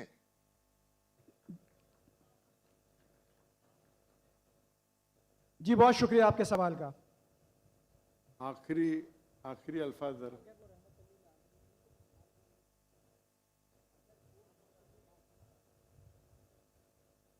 हाँ, भाई साहब का अच्छा सवाल है। उनका नाम जावेद मसीह है और उन्हें मिसाल दी कि मोहम्मद सल्लल्लाहु अलैहि वसल्लम जब साहबा ने हिजरत की तो अबिसीनिया के बादशाह ने उन्हें पनाह दी और जिक्र किया एक औरत जो कचरा फेंकती थी, और वो कह रहे कि आज इस मुल्क में मुसलमान उनको नफ़रत की नज़र से देखते, अपने अल्फाज इस्तेमाल की नफ़रत की निगाह से देखते हैं। तो क्यों? जब अल्लाह के रसूल रहमतुल आलमीन हैं तो मुसलमान नफ़रत की निगाह से क्यों देखते हैं? कुरान में अल्लाह सुब्हानहू व तआला फरमाते हैं सूरह माइदा में सूरह नंबर 5 आयत नंबर 82 में कि मुसलमान के सबसे करीब वो लोग हैं जो कहते हैं कि वो क्रिश्चियन हैं। ये कुरान की आयत है कि मुस्लिम से सबसे करीब वो लोग हैं जो लोग कहते हैं मैं नसारा हूं, आई एम अ क्रिश्चियन। ये कुरान की आयत है। और कुरान में 1/3 हिस्सा 1/3 of the Quran, 1/3 of the Quran is address to, मुखातिब है या अहले किताब, या अहले किताब कहो अहले किताब से, यहूद और नसारा से। तो 1/3 हिस्सा कुरान मजीद का तकरीबन अहले किताब से मुखातिब है। और आपका सवाल कि अल्लाह के रसूल रहमतुल आलमीन ने, बेशक है, कुरान की आयत है सूरह अंबिया सूरह नंबर 21 आयत नंबर 107, वमा अरसलनाका इल्ला रहमतुल आलमीन, कि मोहम्मद सल्लल्लाहु अलैहि वसल्लम अल्लाह ने उन्हें रहमतुल आलमीन, रहमत बना के भेजा है सारे आलम के लिए, सारे इंसानियत के लिए। बेशक है, उस पर कई किताब लिखी गई। अगर आपको मुसलमान नफरत से देखते हैं, उसकी वजह जानना ज़रूरी है। मुसलमान तो दूसरे मुसलमान को नफरत से भी देखते हैं।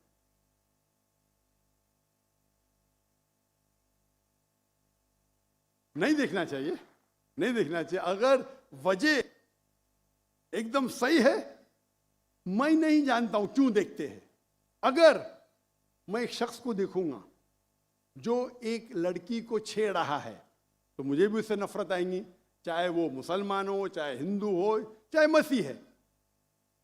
आप समझे ना? तो उस वक्त मुझे हिदायत दी गई है, अगर एक इंसान कोई खवातीन या कोई लड़की का बलात्कार कर रहा है या ज़िना बिल जब्र कर रहा है तो रहमत क्या कहती है? अरे रहमतुल्लाह अलमीन, क्या बोलेंगे? सलाम अलैकुम बोलेंगे आप उसको? क्या कहेंगे? अगर आप बलात्कार देख रहे, ज़िना बिल जब्र हो रहा है, आप क्या कहेंगे? मैं मुसलमान हूं, अस्सलाम वालेकुम। अल्लाह के रसूल की हदीस है, अगर कोई बुरा चीज देखते हैं तो हाथ से रोको, हाथ से नहीं रोक सकते तो जबान से रोको, जबान से नहीं रोक सकते तो दिल में कोसो। ये मिसाल दे रहा हूं मैं नहीं कहता हूं कि आप बुरे इंसान हैं, मैं नहीं कहता हूं कि आप गलत काम कह रहे, लेकिन अगर कोई मुसलमान, मैं आपको नफरत की नजर के देख रहा हूं, जावेद भाई मैं आपसे मोहब्बत करता हूं, जावेद भाई मैं आपसे मोहब्बत करता हूं, on the microphone please, on the microphone, I love you too. खलास। तो आप ये जनरल स्टेटमेंट देना कि मुसलमान मुझसे नफरत करते हैं, मेरे लिए गाली हो गई ना? नो सर, माजरत, मेरे अकेले साथ नहीं, मेरे तो बहुत अच्छे अच्छे दोस्त हैं, बल्कि बहुत से उलमा मेरे दोस्त हैं। माशाअल्लाह। इज्तमाई तौर पे कोई एक आदमी गलती करता है तो हमारे चर्चेस के ऊपर चढ़ाई हो जाती है, हमारे सामने हमारे ईमान की धज्जियां उड़ाई जारी होती हैं और हम खामोशी से एक गिद्दड़ की तरह खड़े होकर देख रहे होते हैं, क्योंकि हमें ये नहीं सिखाया गया है। मैं इज्तमाई बात कर रहा हूं। अभी पिछले दिनों ये पूरा मजमा जो है पूरा है, भाई साहब ये सवाल जवाब का सेशन है, तकरीर का सेशन नहीं है। तकरीर के सेशन के लिए आप एक हॉल हायर कर सकते हैं। आपका सवाल आपने पूछे, मैं जवाब दिया। अगर कोई शख्स बिना वजह आपसे नफरत करता है तो गलत है, और कुरान की तो आयत है, जितने भी गैर मुसलमान है सबसे करीब है जो नसारा है। अगर आप कुछ गलत काम किए और कोई नफरत करता है, वो भी कुरान की आयत है। कुरान की आयत है सूरा नंबर 41 आयत नंबर 34 सूरह फुसिलत चैप्टर 41 वर्स 34।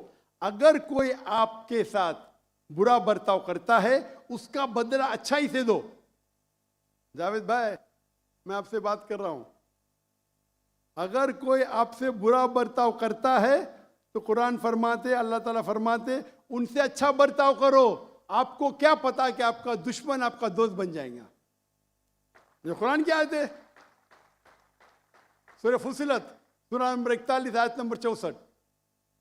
तो अगर कोई मुसलमान कुरान पे अमल नहीं करता है तो वो नॉन प्रैक्टिसिंग मुस्लिम होगा। मतलब हर मुसलमान तो मैं नहीं कह सकता अच्छा है, और अगर कोई एक शख्स कोई गलती करता है, आप जैसा कहे कि पूरे कौम पे चढ़ाव करना बिल्कुल गलत है, इस्लाम में भी नहीं है। अगर कोई एक शख्स गलती करता है और वो सजा का हकदार है, उसको सजा मिलना चाहिए, उसका मतलब नहीं पूरी कौम। इनफैक्ट अगर आप हिस्ट्री पढ़ेंगे, आप तारीख पढ़ेंगे, आप तारीख में पढ़ो, चाहे वो 6वीं सदी की हो, 7वीं सदी की हो, 8वीं सदी की हो, आप देखेंगे सबसे महफूज अगर कोई जनरल दीन को फॉलो करने, वो इस्लाम के रूल में, इस्लाम अगर रूल कर रहा है उस शहर को, तो जितने गैर मुस्लिम थे वो अपने आप को महफूज समझते थे। क्यों?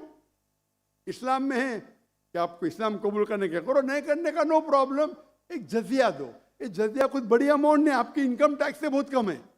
जजिया मतलब आप मानते हैं कि ठीक है आपको इस्लाम नहीं कबूल करने का, लेकिन मैं आपके अंदर पनाह चाहता हूँ, तो जिजिया टैक्स आप देते, आप कबूल करते, और जब जिजिया टैक्स देते आपको प्रोटेक्शन मिलता है। इस्लाम में कहते हैं दिम्मी। और आप अगर इस्लामिक शरिया रूल के अंदर गैर मुस्लिम हैं तो मुसलमान मुल्क का फर्ज है कि आपको महफूज रखे,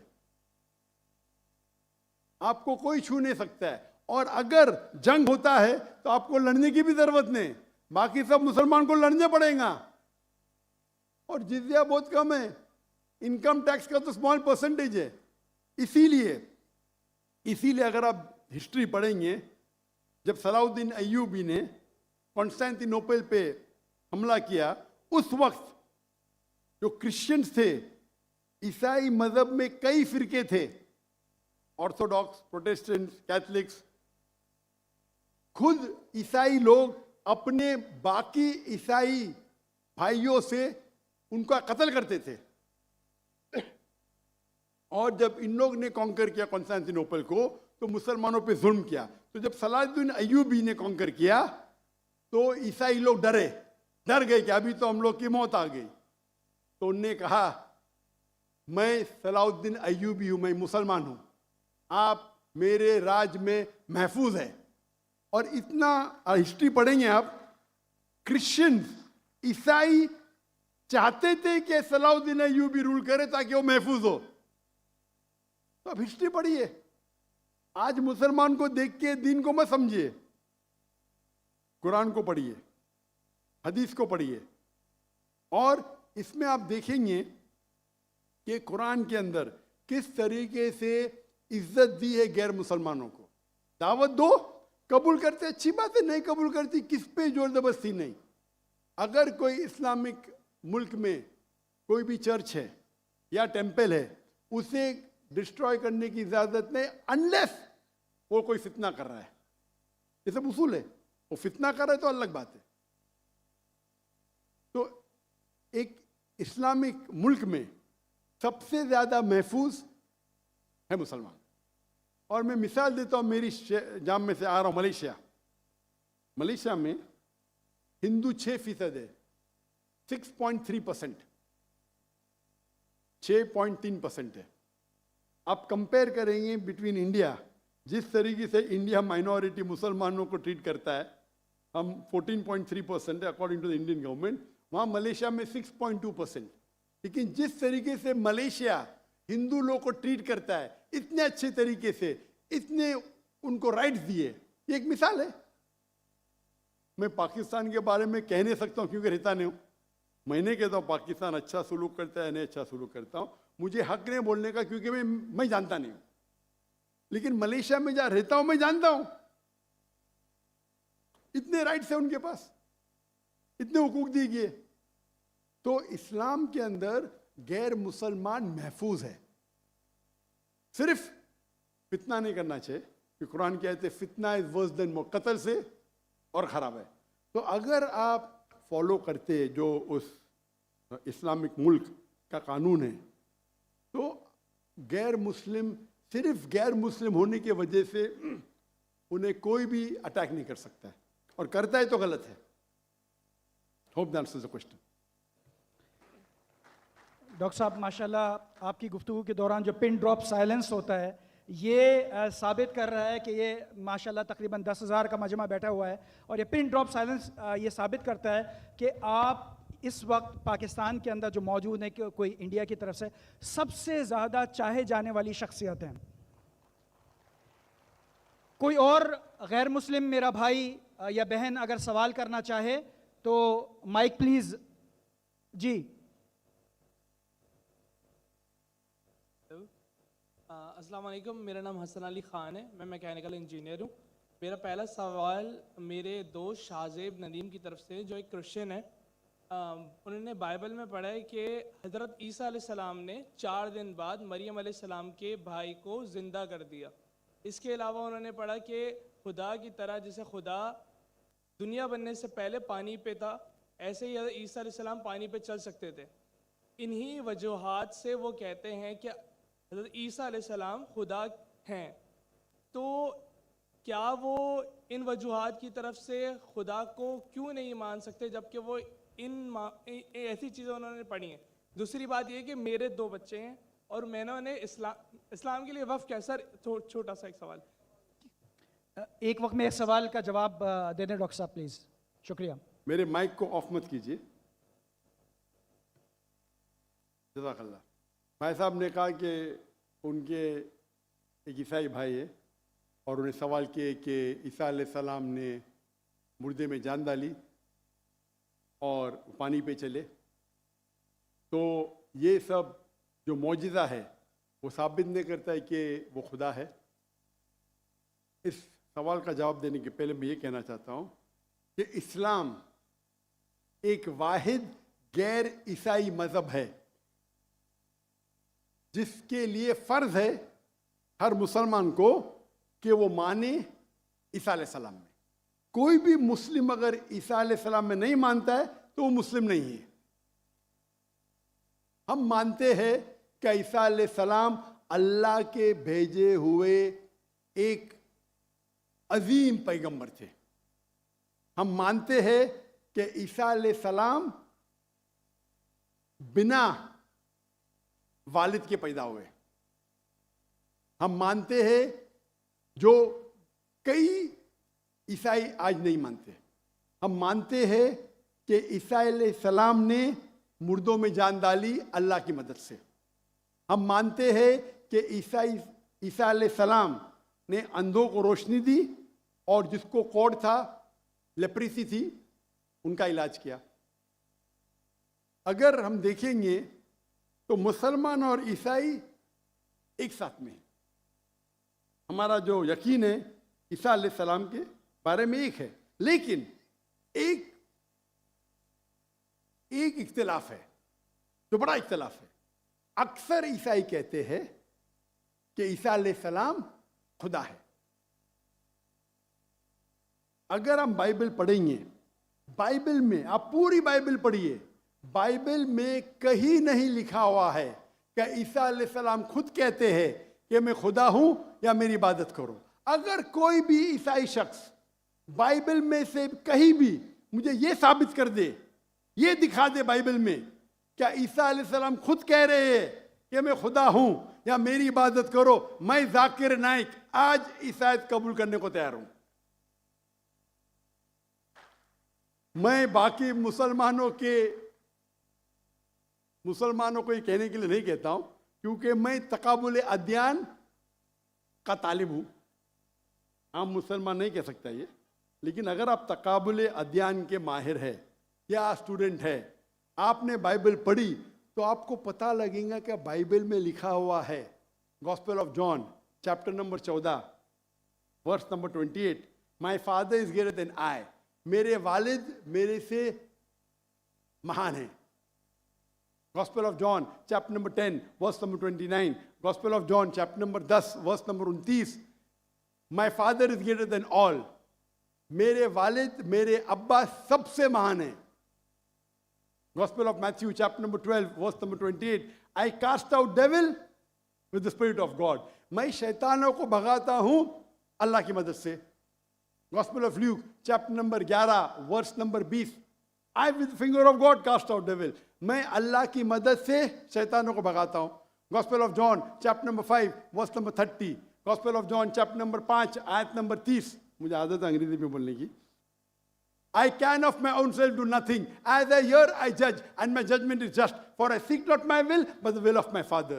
ईसा अलैहिस्सलाम कहते हैं बाइबल में, मैं मेरे अपने आप से कुछ नहीं कर सकता हूं। I of my own can do nothing. As I hear, I judge. जैसे मैं सुनता हूं, मैं जजमेंट देता हूं। For I seek not my will, but the will of my Father. क्योंकि मैं खुद की तरफ से कुछ नहीं कहता हूं, वही मानता हूं जो मेरे अब्बा कहते हैं, मेरे खुदा कहते हैं।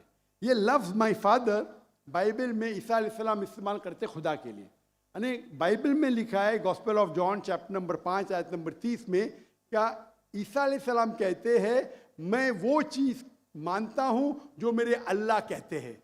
अगर आप अरबी में उसको तर्जुमा करेंगे तो मुस्लिम हो जाता है। तो बाइबल में लिखा हुआ है कि ईसा अलैहिस्सलाम मुसलमान थे, उन्हें कहीं भी नहीं कहा कि वो भगवान थे या खुदा थे या ईश्वर थे।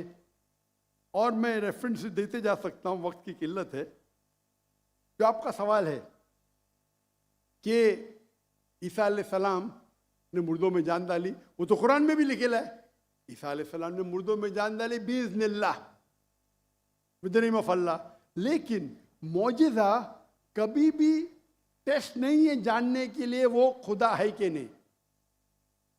इस्लाम में मौजज़ा दिया गया था पैगंबरों को, और कई पैगंबरों के पास मौजज़ा थे। और बाइबल में भी लिखा है, बाइबल में अगर आप पढ़ेंगे, बाइबल में पढ़ेंगे गॉस्पेल ऑफ मैथ्यू चैप्टर 24 कि भोज से ईसा अलैहिस्सलाम आएंगे, ढोंगी ईसा अलैहिस्सलाम आएंगे जो आपको बेवकूफ बनाएंगे और will also deceive the elect, अने जो इलेक्टेड लोग हैं, जो 12 अपोस्टल थे, उनको भी बेवकूफ बनाएंगे। अने मौजूदा according to the Bible is not the test. आप समझ रहे, मौजूदा करना कोई टेस्ट नहीं कि आप खुदा बन जाते। जितने भी मौजूदे हुए अल्लाह ने किए, भले कि ईसा अलैहिस्सलाम के जरिए या मूसा अलैहिस्सलाम के जरिए, लेकिन जितने भी मौजूदे हुए वो अल्लाह ताला खुद करते हैं अपने नबी, अपने रसूल के जरिए। तो इवन बाइबल में लिखा हुआ है कि मौजूदा करने से कोई भगवान नहीं बन जाता, ईश्वर नहीं बन जाता, खुदा नहीं बन जाते। अक्सर रसूल, इवन आप पढ़ेंगे बाइबल में, मूसा अलैहिस्सलाम ने लकड़ी फेंकी, वो सांप बन गया, तो खुदा हो गया। मूसा अलैहिस्सलाम ने लकड़ी फेंका, जब ईसा अलैहिस्सलाम ने मुर्दों में जान डाली, अनेक इंसान को जान दी। मूसा अलैहिस्सलाम ने सिर्फ जानने डाली। एनिमल किंगडम, एक प्लांट किंगडम से एनिमल किंगडम में तब्दीली की। एक लकड़ी को फेंका जो प्लांट किंगडम है, उसमें जान डाल के एनिमल किंगडम स्नेक में तब्दील किया। तो कौन सा बड़ा मौजूद है? कौन सा बड़ा मौजूद है? इंसान में जान डालना या लकड़ी को सांप बनाना? साइंटिफिकली लकड़ी को सांप बनाना मतलब जान भी डाली, और प्लांट किंगडम से एनिमल किंगडम में क्या? तो आपको कहने पड़ेगा कि मूसा अलैहिस्सलाम भी खुदा है। तो आपका दोस्त बोलेगा नहीं। मैं बोला क्यों? अगर एक मयार इस्तेमाल करते हो तो मयार सब जगह इस्तेमाल करो ना।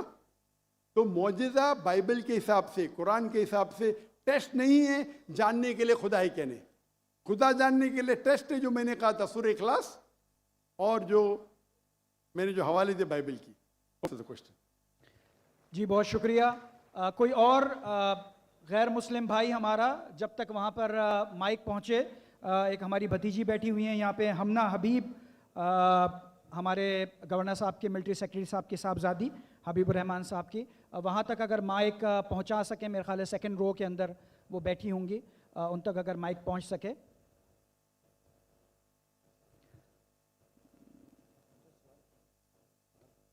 ले लूँ सर? जब तक यहाँ पे माइक पहुँच रहा है तो हम इस भाई से गुजारिश करेंगे, जो हमारा एक नॉन मुस्लिम ब्रदर यहाँ पे मौजूद हैं, वो सवाल पूछना चाहते हैं। जी भाई, आप मालूम कीजिए, अपना पहले नाम बताइए, अपना प्रोफेशन बताइए, और फिर बताइए आपका सवाल क्या है। माइक खोल दीजिएगा जी। मेरी तरफ से इस्लाम, सब बहन भाइयों को अस्सलाम वालेकुम, और ख़ास तौर पर जाकिर साहिब को और जितने भी यहाँ मेहमान बैठे हैं सबको मेरी तरफ से अस्सलाम वालेकुम। मेरा नाम इखलाक मसीह है और मैं तमाम मज़ाहिब का तालिब इल्म हूँ, जैसे कि जाकिर नाइक साहिब हैं तालिब इल्म। मैं कुरान भी पढ़ता हूँ और बाइबल स्टडी भी करता हूँ, और हमारी एक तंजीम है यहोवा विटनेस के नाम से। वो तंजीम जो है खुदाए वाहिद पर ईमान रखती है और खुदाए वाहिद की तालीम देती है, जैसे कि मसीह अस्सलाम ने यूहन्ना की इंजील 3 की 17 आयत में बताया है कि हमेशा की ज़िंदगी ये है कि वो तुझ खुदाए वाहिद और बारहा जिसे मैंने उसको पहचाने, खुदाए वाहिद को पहचाने। सो हमें खुदाए वाहिद को पहचानने की ज़रूरत है। तो इसी तरह हम जो है तमाम मसीह बहन भाइयों को ये तालीम देते हैं, मगर उसके बावजूद वो जो ना खुदाए वाहिद की तालीम को जो ना बर्दाश्त नहीं करते, एक्सेप्ट नहीं करते। तो मैं जनाब जाकिर साहिब से ये बात कहना चाहता हूँ, क्योंकि मैं इनका बहुत फॉलोअर हूँ, क्योंकि जो भी ये बात करते हैं बड़ी दलील से बात करते हैं, और जो दलील देते हैं वो बड़ी काबिल ज़िक्र होती है, काबिल गौर होती है। भाई आपका सवाल क्या है? सवाल ये है कि हमें मतलब हमारा ईमान कैसा होना चाहिए कि हम खुदाए वाहिद पे ईमान रखें और दूसरे लोगों को भी बता सकें इस चीज़ को वाज़े तौर पे। शुक्रिया। भाई साहब का सवाल है कि किस तरीके से हमें एक खुदा पे ईमान हो, और मैंने मेरे पहले सवाल का जवाब में कह चुका हूँ कि फॉर्मूला है सूरह इखलास,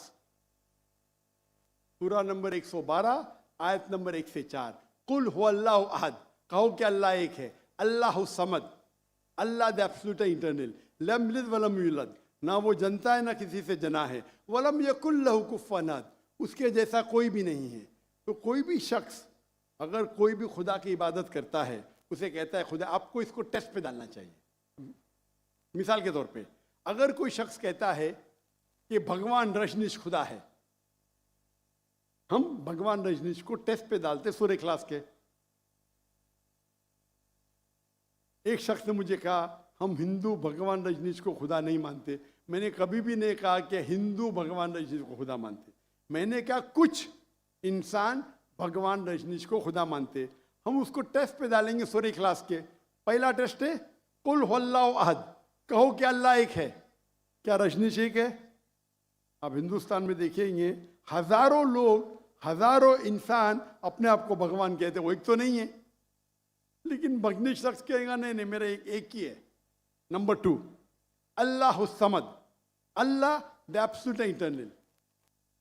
के रजनीश एब्सोल्यूट इंटरनल था, क्या वो समद था? हम जानते हैं उसकी ऑटोबायोग्राफी में लिखा था कि भगवान रजनीश अस्थमा से सफर कर रहे थे, डायबिटीज मलाइटिस से। आप सोचो खुदा को अस्थमा हो गया, खुदा को डायबिटीज मलाइटिस हो गया। तीसरा टेस्ट लम यलिद वलम यूलद, he begets not, not is begotten, ना वो किसी को जनता है ना किसी से जना है। हम जानते हैं भगवान रजनीश के वालिदैन थे, वो यूपी में पैदा हुआ। उसके बाद वो खुद, उनके वालिदैन उसके डिसाइबल बनते, उनके भक्त बनते। वो 1981 में जाते यूएसए, और यूएसए में एक गांव रहता है जिसका नाम है ऑरेगन। उसके अंदर अपना इदारा कायम करते, कहते रजनीशपुरम। उसके बाद चंद साल बाद अमेरिकन गवर्नमेंट उसे अरेस्ट करती है और जेल में डालती है। रजनीश कहता है कि अमेरिकन गवर्नमेंट ने मुझे स्लो पॉइजनिंग दी, स्लो पॉइजनिंग। आज सोच सकते खुदा को कोई स्लो पॉइजनिंग कर रहा है? और रजनीश अब वो वापस आते पूना में, इंडिया में, महाराष्ट्र में, और एक नया ऑर्गेनाइजेशन शुरू करते ओशो। उसके मरने के बाद उसके समाधि पे लिखा है Osho Rajneesh never born, never died, but visited the earth from the 19th of December to the 31st of January. भगवान रजनीश ना पैदा हुआ ना मरा, लेकिन इस धरती को विजिट करने के लिए, धरती को घूमने के लिए वो आया। उस समाधि पे ये नहीं लिखा था कि भगवान रजनीश को 21 मुमालिक का वीज़ा नहीं मिला। आप सोच सकते खुदा भगवान धरती को विजिट करने आता है और उसको वीज़ा की ज़रूरत है। और आर्क बिशप ऑफ ग्रीस कहते हैं अगर आप भगवान रजनीश को नहीं निकालेंगे हम उसका घर जला देंगे। तो जो भी आप कहते हैं खुदा है, उसे सूरह इखलास के तराजू पे तोलो। अगर वो पास होता है हमें कोई गिला शिकवा नहीं कि वो खुदा है, लेकिन अगर पास नहीं होता है तो वो गलत खुदा है। तो सूरह इखलास is the touchstone, it is the litmus test for knowing, जानने के लिए वो असली खुदा है कि नहीं। Hope that answers the question. ये लास्ट क्वेश्चन है ख़वातीन की जानिब से बस, फिर बाकी जो आपके सवालात हैं इंशाल्लाह डॉक्टर साहब 5 और 6 अक्टूबर को भी इंशाल्लाह इधर ही गवर्नर हाउस में नशिस्त होगी, जिसमें इंशाल्लाह आप लोगों के साथ सवालों जवाब की नशिस्त भी होगी। तो आखिरी क्वेश्चन ख़वातीन की जानिब से। मैं हमना हबीबी हूँ, I am a student of matric. और पिछले वीक हमारी क्लास में ये डिस्कशन हो रही थी कि ख़वातीन के साथ can we allow the last question also from a non Muslim? Okay. अगर कोई गैर मुस्लिम है भाई या बहन जो सवाल पूछना चाहते, कोई नॉन मुस्लिम गैर मुसलमान है? Sir not available. अरे आप तो एकदम जंकी के जो लास्ट टाइम नॉट अवेलेबल बोल के 3 आ गए। पूछने दो ना मुझे प्यार से, आपसे डरते होंगे शायद, मेरे से नहीं डरेंगे। अगर कोई गैर मुस्लिम, दो हाथ ऊपर, कोई गैर मुस्लिम है जो सवाल पूछना चाहता है, आपका सेकेंड होगा। अगर कोई नया गैर मुस्लिम है जो सवाल पूछना चाहता है, आप माशाल्लाह गवर्नर हाउस में महफूज है। कोई नॉन मुस्लिम कोई सवाल पूछना चाहता है? कोई खवातीन के शोबे से या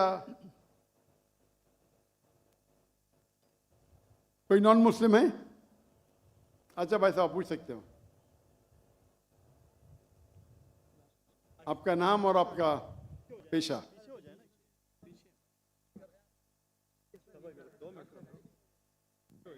आपका नाम? अस्सलाम वालेकुम, मेरा नाम अब्दुल रशीद मेमन है। मैंने पूछा गैर मुस्लिम और आप कुछ सवाल पूछ रहे। नहीं, गैर मुस्लिम कोई भी अवेलेबल नहीं है यहाँ पर।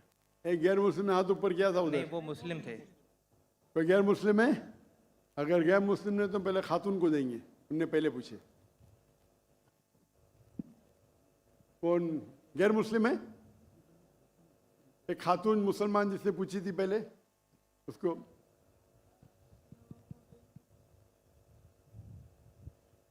यहाँ पूछ सकते हैं सवाल। हम पूछ रहे थे कि मेन को इस्लाम में आपका नाम और आपका पेशा। I am a student of matric, my name is Hamna Habib. तो हमारा ये सवाल था कि मेन को इस्लाम में वन मैरिज का राइट क्यों नहीं अलाउ और वुमेन को इंफीरियर क्यों कहा गया है, जिस तरह कुरान में। मैं आपके सवाल को नहीं समझ सकता हूँ, अगर आप आस्ते से पूछेंगे। थोड़ा ऊंचा। मेन को इस्लाम में एक मैरिज का क्यों नहीं मिला और वुमेन को इंफीरियर, जिस तरह गवाही में एक मर्द के बराबर दो औरतें हैं, तो ऐसा क्यों? एक सवाल में दोनों में से एक। पहला सवाल दो, दूसरा सवाल। पहला बता दें। पहला वाला। बहन ने सवाल पूछा कि इस्लाम मज़हब में मर्द को एक से ज़्यादा शादी करने की इजाज़त क्यों है, तो ये सवाल था ना। ठीक है, अगर आप पढ़ेंगे दिगर मज़हब की किताब में, चाहे बाइबल पढ़ो, चाहे वेदा पढ़ो, चाहे गीता पढ़ो, चाहे तलमुद पढ़ो, कोई भी मजहबी किताब में ये नहीं लिखा है कि आप एक ही शादी करो। सिर्फ कुरान में लिखा है। कुरान के अलावा आप कोई भी मजहबी किताब पढ़ो, चाहे बाइबल हो, चाहे वेदा हो, चाहे भगवत गीता हो, चाहे उपनिषद हो, चाहे तलमुद हो, कुरान के अलावा कोई भी किताब में नहीं लिखा है कि आप सिर्फ एक शादी कर सकते हैं। कुरान में लिखा है सूरह निसा में, सूरह नंबर 4 आयत नंबर 3 में, कि कहते हैं कि आप अपनी पसंद के बीवी कर सकते, चाहे 2, 3 या 4, लेकिन अगर आप उनमें अदल नहीं कर सकते, if you cannot do justice, आप सिर्फ एक शादी कर सकते। तो ये लफ्ज सिर्फ एक शादी कुरान के अलावा कोई भी मजहबी किताब में नहीं है। लोग को गलत फहमी है कि बाइबल में लिखेला एक शादी करो। मैंने बाइबल पढ़ चुका हूँ, कहानी लिखेला है, भगवत गीता में कहानी लिखेला है। ये तो इंसान के बनाए हुए कानून हैं। क्या इंडिया में marriage act, Hindu marriage act 1954 में लिखा हुआ है कि आप एक शादी कर सकते, ये चर्च कहता है। अब बाइबल में दिखाओ। मैं तो बाइबल कई बार पढ़ चुका हूँ, किधर नहीं लिखा हुआ है कि आप एक शादी करो। कुरान में लिखा है सूरह निसा सूरह नंबर 4 आयत नंबर 3 में, आप अपनी मनपसंद खवातीन से शादी कर सकते, चाहे 2 हो, 3 हो या 4 हो, लेकिन आप उनके दरमियान अदल नहीं कर सकते, तो सिर्फ एक। अगर आप पढ़ेंगे रामायण में राम के वालिद की एक से ज्यादा बीवी थी। आप अगर महाभारत पढ़ेंगे तो कृष्ण की कितनी बीवियां थे? 4, 8, 10, 16,108। श्री कृष्ण के महाभारत में 16,108 बीवियां थे। आप बाइबल पढ़ेंगे तो इब्राहिम अलैहिस्सलाम की 3 बीवी थी, सुलेमान अलैहिस्सलाम की 700 बीवी थी। तो इस्लाम क्यों इजाजत देता है कि मर्द एक से ज्यादा बीवी कर सकता है? आमतौर पे आप देखेंगे मर्द और औरत जो पैदाइश होती है, main and female, approximately same है। लेकिन आज की मेडिकल साइंस ये कहती है कि लड़कियां में ज्यादा कुव्वत है जर्म्स और डिजीजेस का मुकाबला करना बनिस्बत लड़कों में।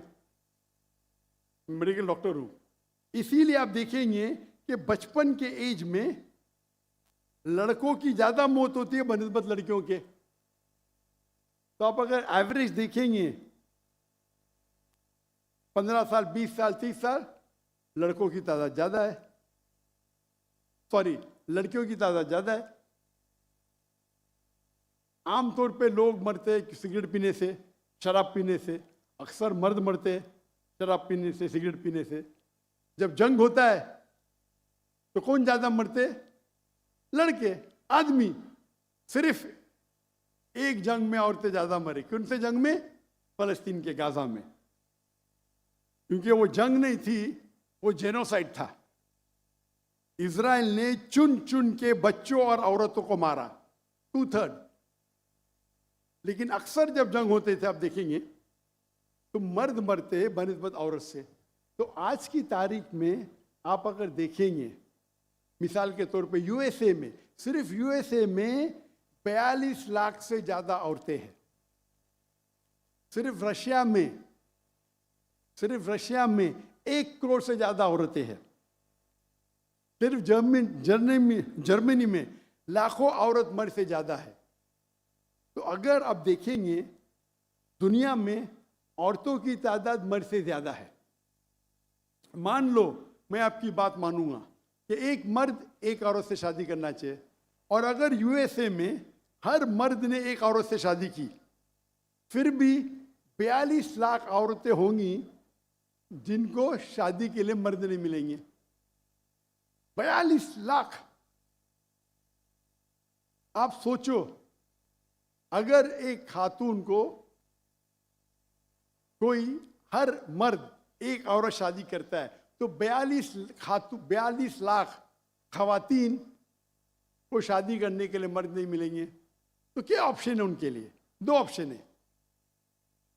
चाहे पहला ऑप्शन है कि वो ऐसे मर्द से शादी करे जिसकी बीवी ऑलरेडी है, या वो बाजारी औरत बन जाए। बाजारी औरत, इतना सख्त लफ्ज। मैं इंग्लिश में बोलता हूं पब्लिक प्रॉपर्टी। लोग एतराज लेते, मैं कहता हूं इससे अच्छा लफ्ज मेरे पास है नहीं। तो आप कोई भी एक अच्छी खातून को पूछेंगे, अगर आपको शादी के लिए कोई मर्द ऐसा नहीं मिल रहा है जिसके पास कोई बीवी नहीं है, और 2 ऑप्शन आपके पास है, ऐसे मर्द से शादी करो जो जिसकी शादी हो चुकी है, या आप बाजारी औरत बनो। कोई भी अच्छी औरत ये कहेंगी कि मुझे पहला ऑप्शन प्रेफर्ड है। और कई वजह है इस्लाम में कि क्यों मर्द को एक से ज्यादा बीवी की इजाजत दी गई। हो सकता है कि उसके बीवी को कोई बच्चे नहीं होते, तो क्या ऑप्शन है? पहली बीवी को तलाक दो और नई बीवी करो, या पहली बीवी को अपने साथ रखो, उसकी कोई गलती नहीं है, और दूसरी बीवी करो, बच्चे पैदा करो। हो सकता है कि आपके बीवी में ऐसी कोई बीमारी है जो शोहर को वो सेटिस्फाई नहीं कर सकी, तो क्या करेंगे? तलाक दे के नहीं शादी करना, पहली बीवी को रखो और दूसरी बीवी से शादी करो, और दोनों को बराबर राइट्स दो, इक्वल राइट्स।